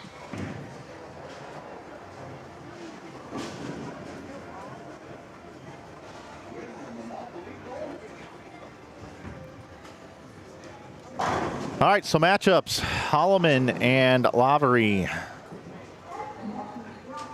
Mossberger and Bate. They're on 23 and 24. 25 and 26 is White and Mosley. Take it on Thompson and Rice. And then over here we've got Jean Perez and Brad Miller taking on Garcia.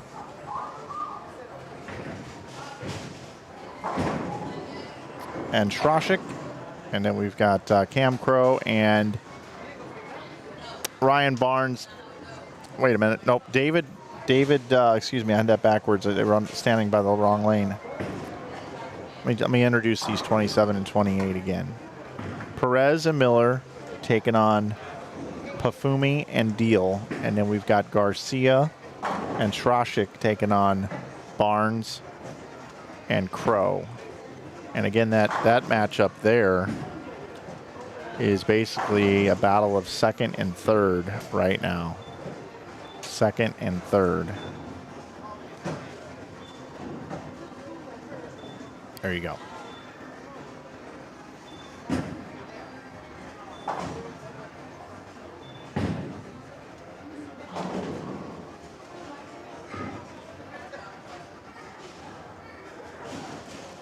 It's been a good weekend, everybody. Appreciate you coming on board, being part of it with me. Don't forget, you can always subscribe to our YouTube channel. Certainly do appreciate that. Subscribe to all the YouTube channels out there in bowling that you can. A lot of people work hard at these things. There's a lot of time and energy and effort dedicated to it, and it's not a financial windfall by any means, but it does help supplement the income a little bit and make some of this a little bit more worth it. Also, if you're looking for some Christmas gifts, or maybe you're looking for a hoodie for the fall, some things like that, head over to InsideBowling.com. We'd be more than happy to hook you up with some things. And we've got that nice discount, 15% off all the time at YouTube, using the code YouTube, I should say. So give that a look. Give it a look if you don't mind. Also, if you need anything printed, T-shirts, hoodies, anything like that, I got an office space now in St. Louis. It's 1,600 square feet. We've partnered with some folks there. I've really expanded my operation, and we can handle really any size project for you. And you're not going to find anybody that's more affordable with better quality than us, and I really stand by that. Our process is we invested in a really nice process machine. Set me back quite a bit, actually. Well into 5 figures, and we've been doing a lot of work for a lot of people. It's going really, really well. But, you know, it's a friends and families business. I haven't even advertised our business. It's all been word of mouth, and you guys are all part of my family here on Inside Bowling. So if you ever need anything at all, don't hesitate to reach out. You can email me at mike@insidebowling.com, or you can reach out to me on any of the socials. I'd be more than happy to get back to you if you need anything. We can do it all. A little plug there.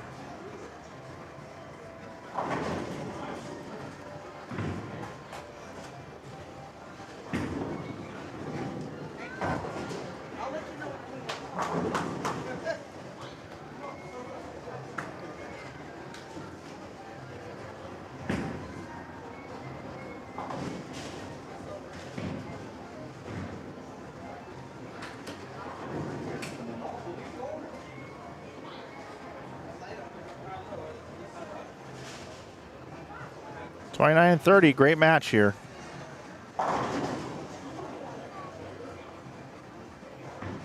Shaping up to be a good one here.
Uh-oh.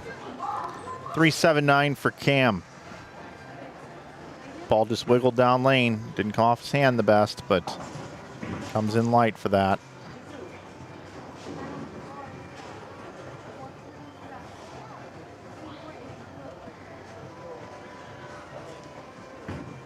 That is really the thing with Cam, is if anything, if he ever makes a mistake, it's because he throws it too hard, not too soft. So, you know, when we look forward to the PBA season next year, if Cam does make a show or multiple shows, and I wish him all the luck in the world, I'd love for him to do it. The thing to watch on television, if you're watching him make his first telecast, is to really pay attention to whether or not he throws it out of the back of the building, much like A.J. Johnson did at his master show against Belmo many years ago. The adrenaline gets going and the speed just goes up and up and up and up. And on those shows, you got to get through the front part of the lane because the heads burn up and they're tighter down lane. But, what's that? 7. So, you know, just something to watch as a bowling fan. You know, if Cam were to make a show, I think his key is going to be to make sure that his speed is consistent. And he's always had higher ball speed, which is fine. But just not to have that extra mile an hour when the lights come on and, you know, it's time to go. And he bowls the fastest game he's ever bowled in his life. There's some guys that are looking at second place right now, and their names are Nate Garcia and Sidney Schroschik. They want to get to second.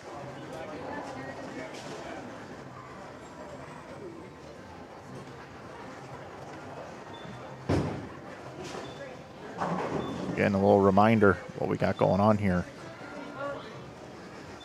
77.90, 78.43, 30 bonus pins at stake here. So it's a 23 pin difference if they get the win here. The next game will be position round. It'll have a slight break for position round, but they get the scores so quickly. I think it's going to move really quick here.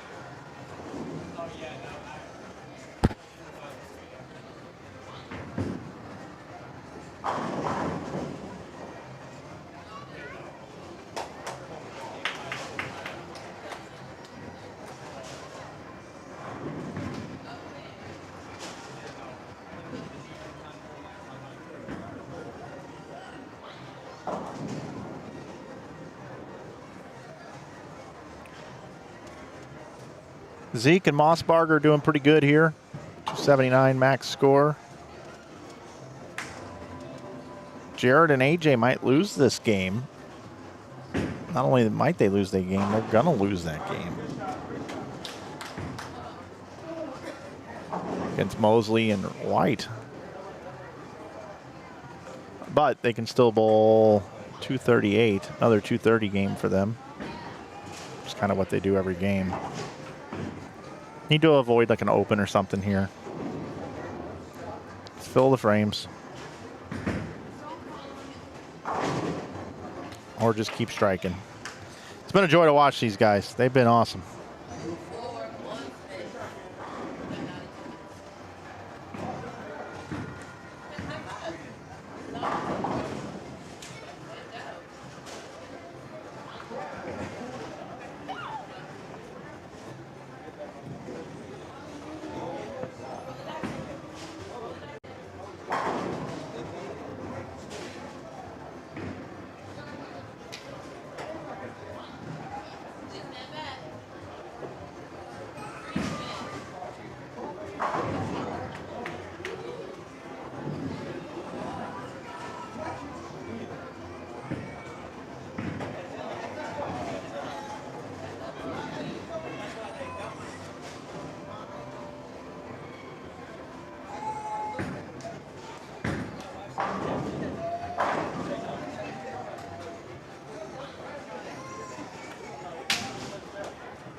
Thanks, Tiger Biker. Appreciate it.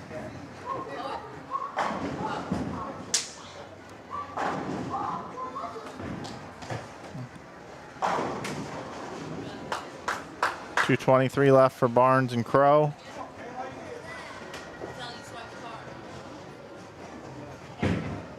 They've been on a nice run.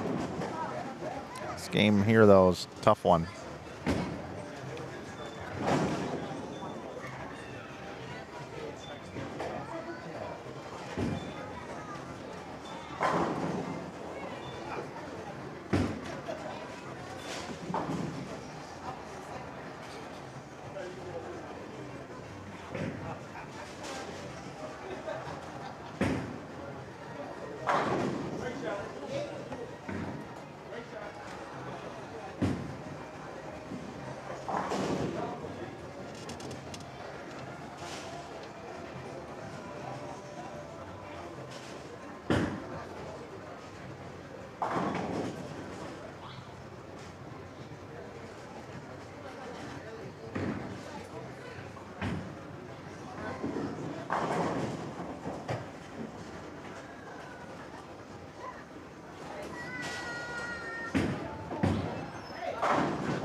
George Gohagen's having quite a fun time here this afternoon cheering these guys on. He loves seeing good bowling happening out on the lanes, and he's seeing it right here. All right. Cam Crow, 2:23. Finishing out here for he and Ryan. A little bit more loft.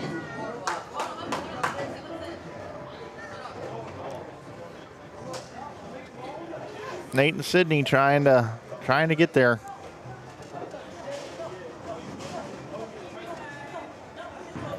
.238 the final for Jared and AJ, but no win.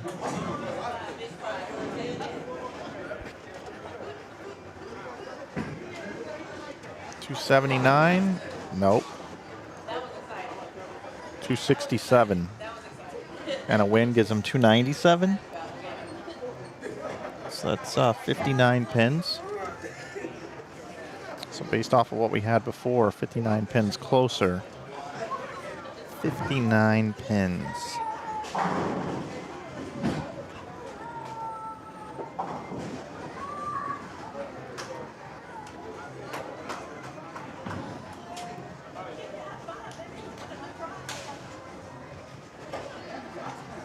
It's, I mean, they're at the bowl like 600.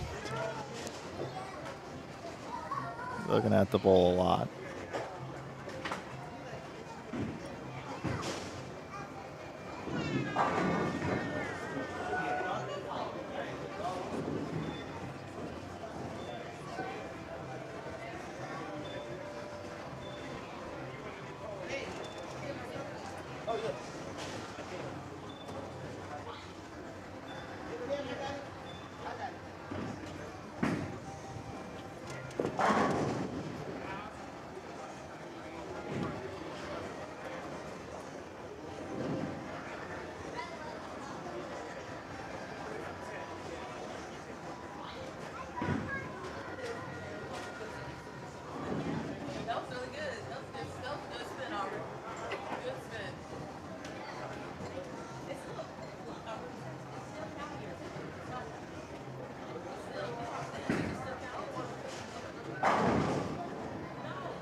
All right, guys, time to play the final.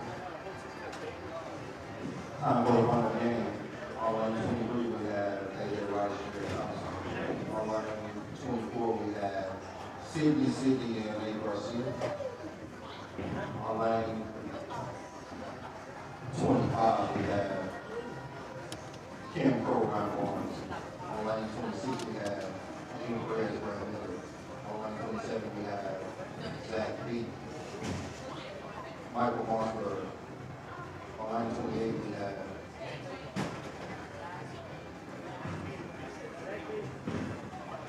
on line 28, we have Sean Lavery, Michael Holland.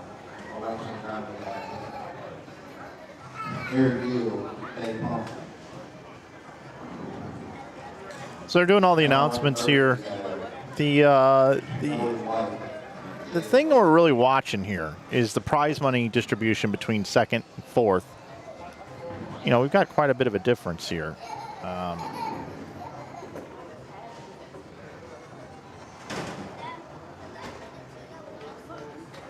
got 4,000 for second, 2,500, I believe it is, for third. You guys can go ahead and start once you get to that pair. As soon as you guys get done, we're going to be doing payouts behind lanes. 19 and 20. 82.52 for Thompson and Rice. That's 165 pins ahead of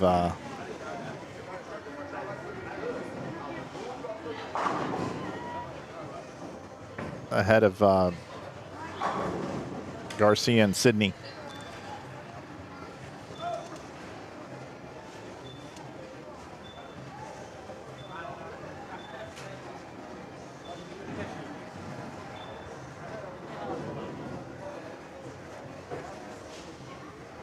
They have to beat them by 127.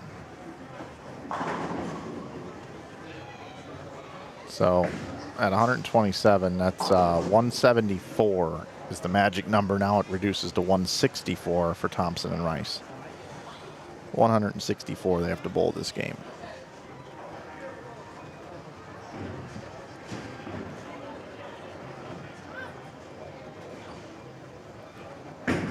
But these other standings, big difference. Some big, big differences here.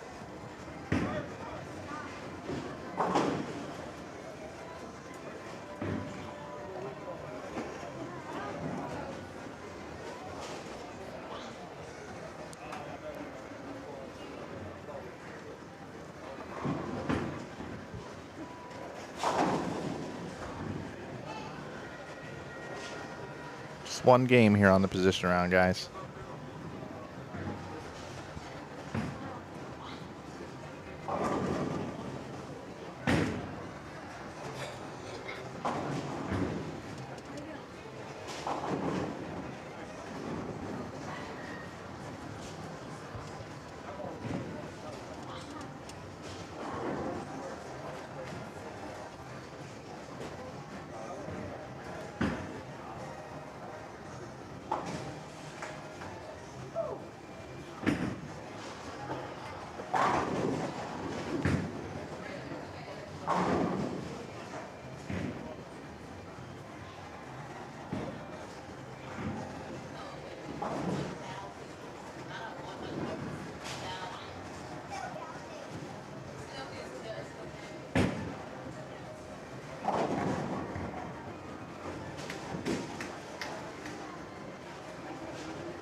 I'm looking to see who can get lined up on their pair the quickest here.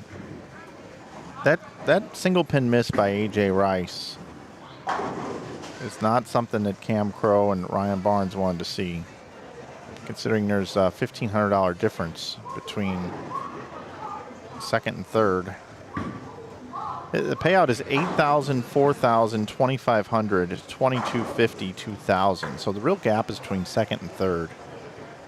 Plus the Calcutta pays 6,000, 4,000, 3,500. So it's not quite as drastic, but a lot of money on the line here.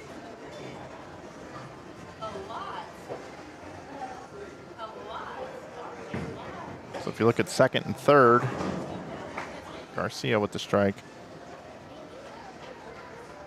You've got that difference of 21 pins, which could mean the difference between winning and losing your match.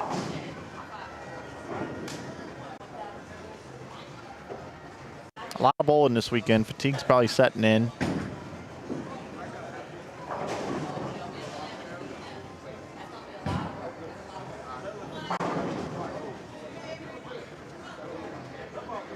All that information, Lonnie, is on that link that I sent you. It looks like 10 spots. It's down the bottom in the notes section.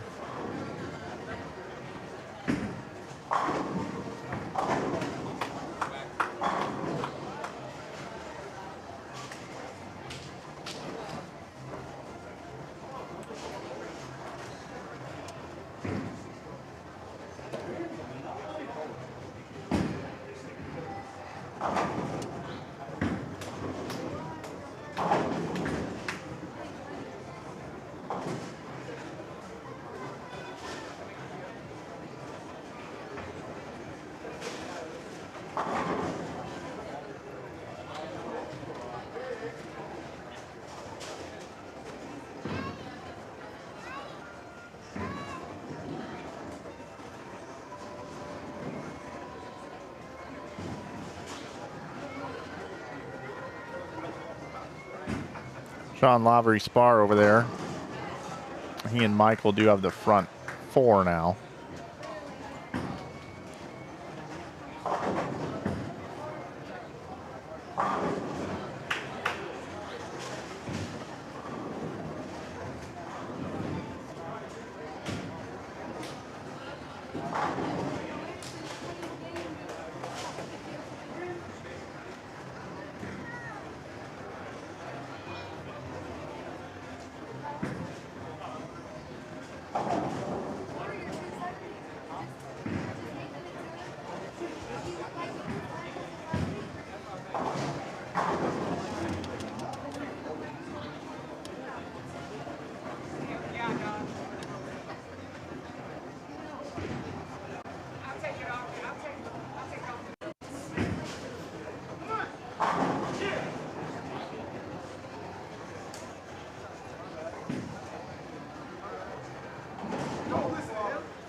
Kind of letting the bowling do the talking here. It's all playing out right in front of us, isn't it?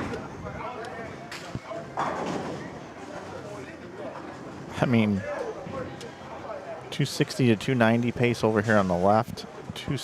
Not pace, max. 260, 270 max on the right. Right? These are the four teams, as Macho Man Randy Savage used to say. They're the cream. Yeah, the cream. Cream always rises to the top, and it's these four teams. Oh, look at a little 4-pin trip. This guy's trying to hold on to second.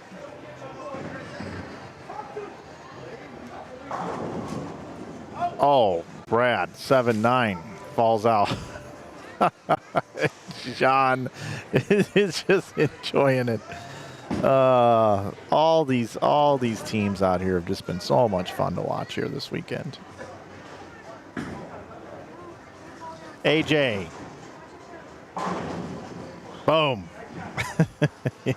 He's going to get to finish the match.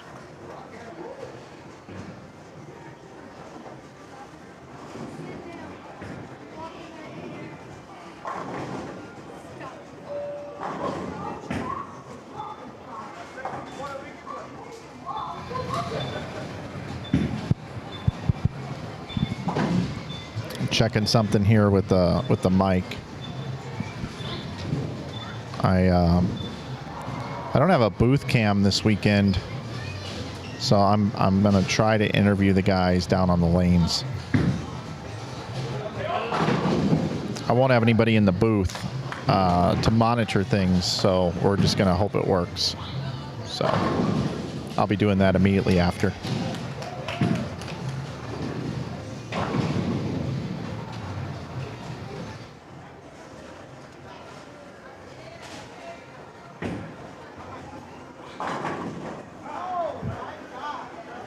Cam 6.7s.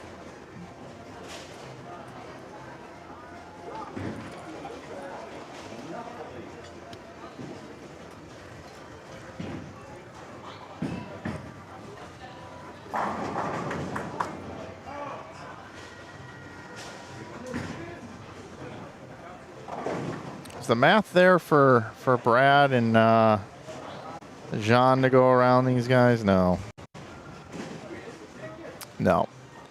It's pretty much looking like standings are going to stay the same for first and second, but Jean and Brad can go around Crow and Barnes with the 30 bonus pins. They would only be 28 behind. 28 pins behind. So I need to win by 28 here.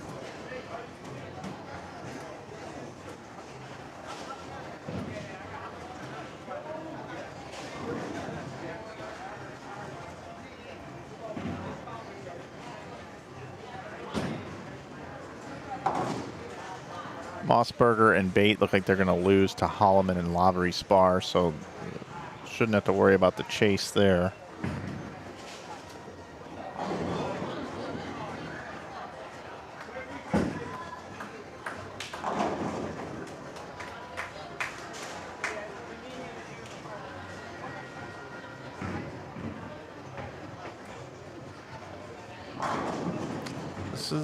This is for third over here. 25 and 26.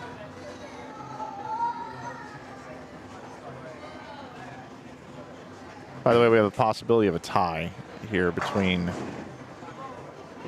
AJ and Jared.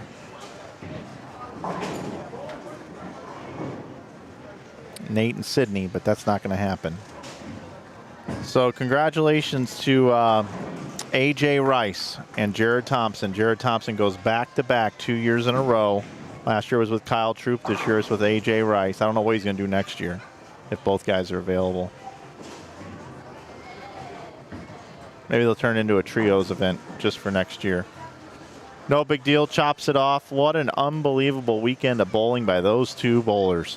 Jared Thompson, AJ Rice, your 2024 DV8 Nightmare Doubles champions. And shout out. Good seeing you, George. Yeah, we'll talk, yeah. And also congratulations to Nate Garcia and Sydney Schroschik, who put on a great performance here this weekend, just falling a little short, finishing second.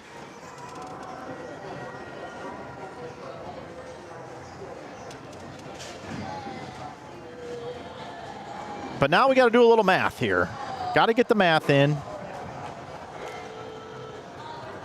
Again, Crow and Barnes were 58 pins ahead of Jean and Brad. So that reduces to 28 if Brad and Jean were to win this one. So the max score, 257.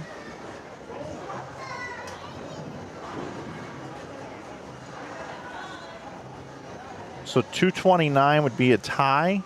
So 232 is left out on the board for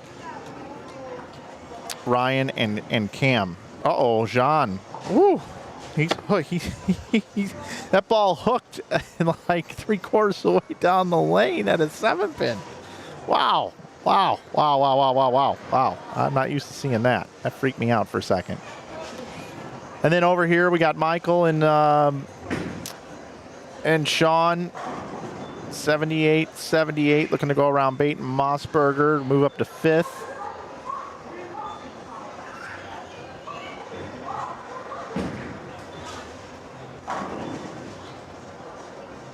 They're probably going to do that. Everything else pretty much going to stay the same here, it looks like. All right, big shots here from Cam. Big shot here in the 8th. Gets the strike. This is for a battle of third, everybody.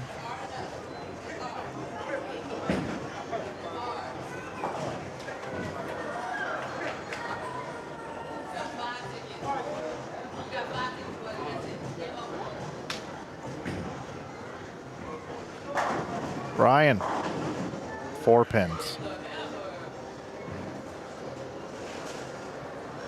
He's 4-pinned a few times on that left lane. Prior match as well. These guys got all the way to second. Game 7 today, they lost.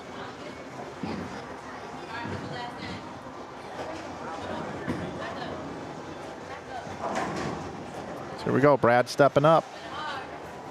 Looking to try to get to third.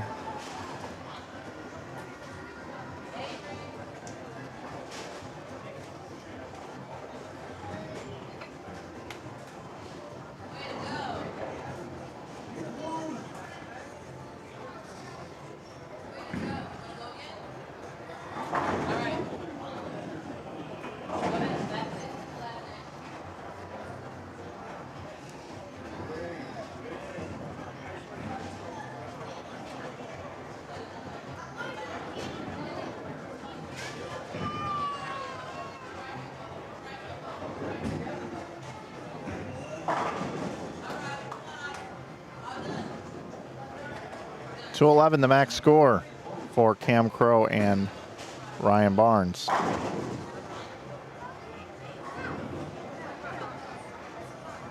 So 230 or better. A mark here for Jean would do it. Needs to spare.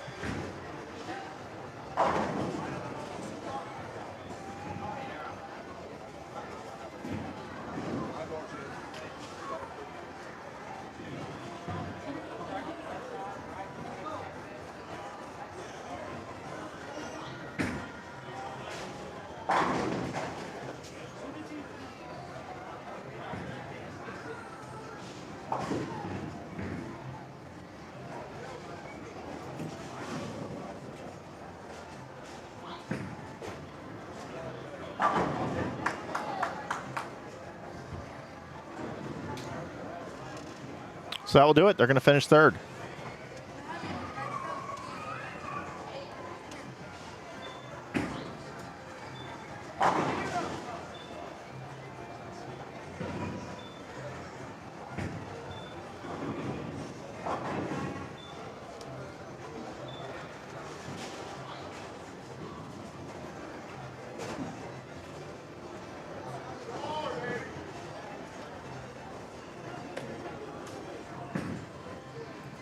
Few scores still to come in, then I'll go down, I'll interview our champions. Then I'll bring it back into the booth, and we'll get out of here. Appreciate everybody tuning in again. I want to thank our sponsors one more time. DV8 Bowling, Brooks Agency, Bowl 101 Pro Shops, the Just Be team.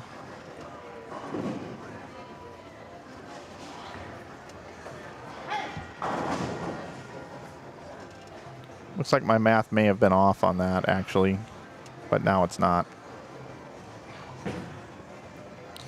I want to thank Quis Touraments, Quis and his crew.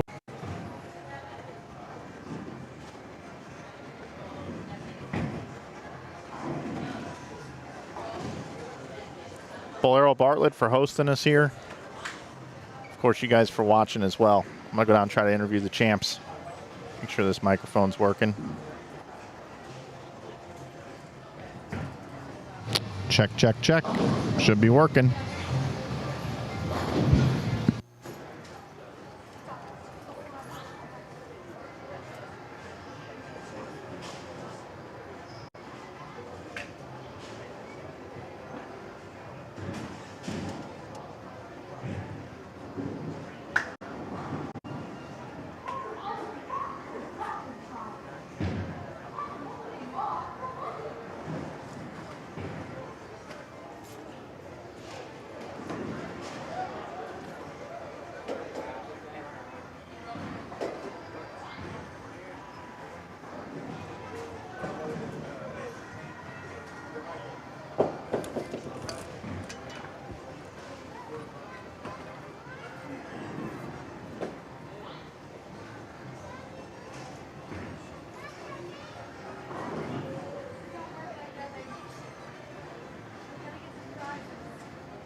Okay, hopefully you guys can hear me. All right, I'll let you guys stand right here. All right. All right, I'm here with the champions, everybody. AJ Rice, Jared Thompson. I want to talk to Jared first because last year he bowled with Kyle Troop and Kyle couldn't make it, and he found this guy here. What's it like to win this one back-to-back? Honestly, it feels pretty good. I didn't even think I was going to bowl because Kyle couldn't make it, and I was like, it's kind of far. I'm 9 hours away. I didn't really blessed to be bowling with all these good bowlers. I don't know if I can bowl with someone that, I need someone that I can put on my back. I want someone that if I beat them, we're gonna make it. We're gonna get there, and that's what when AJ asked me to bowl, I knew that was it. We were locked in. You win back-to-back. AJ, you asked this guy to bowl?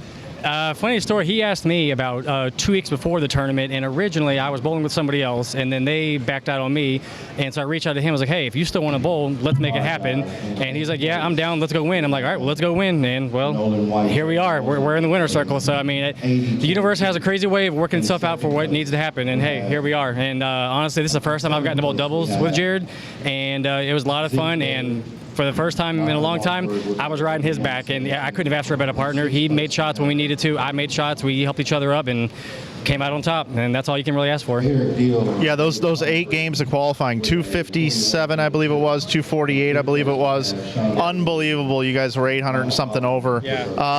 I know everybody wants to try to get out of here. Jared, who would you like to thank? I just want to thank my girlfriend watching at home. She's been doing a lot of watching, actually, giving me a lot of pep talks. My parents and everyone that has texted me, called me, and everything already. I appreciate everybody. It doesn't go unrecognized.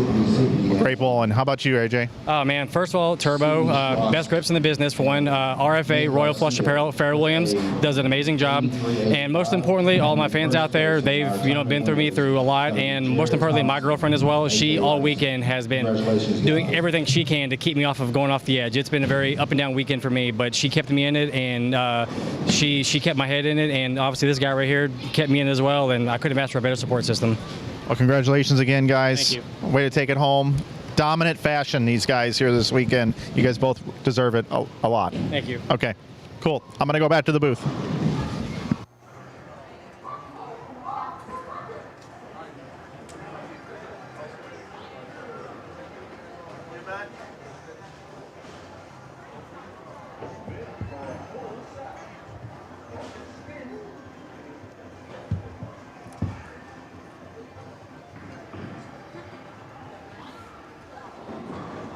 All right, everybody, that's going to do it for our event here this weekend. I want to thank everybody for tuning in. It means a great deal every time I sign up to do one of these live streams. Quis and his event, top notch. I want to thank Brian, Shauna, everybody here that makes this thing possible. I need to pack up. I need to get out of here. I need to head up the road. It's been a long weekend, but it's been a good weekend. Congratulations again to Jared and AJ on their win, and to everybody that cashed in this event. And just for showing up, it means that you're a warrior out there on the lanes.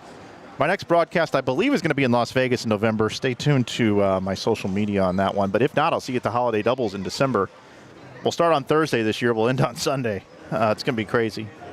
But on behalf of everybody here at Bowlero Bartlett, and again for Quis, his entire staff, and all the bowlers here, thanks for watching, everybody. I'll see you down the road on our next broadcast right here on Inside Bowling. Have a good day, everybody. Stay safe out there.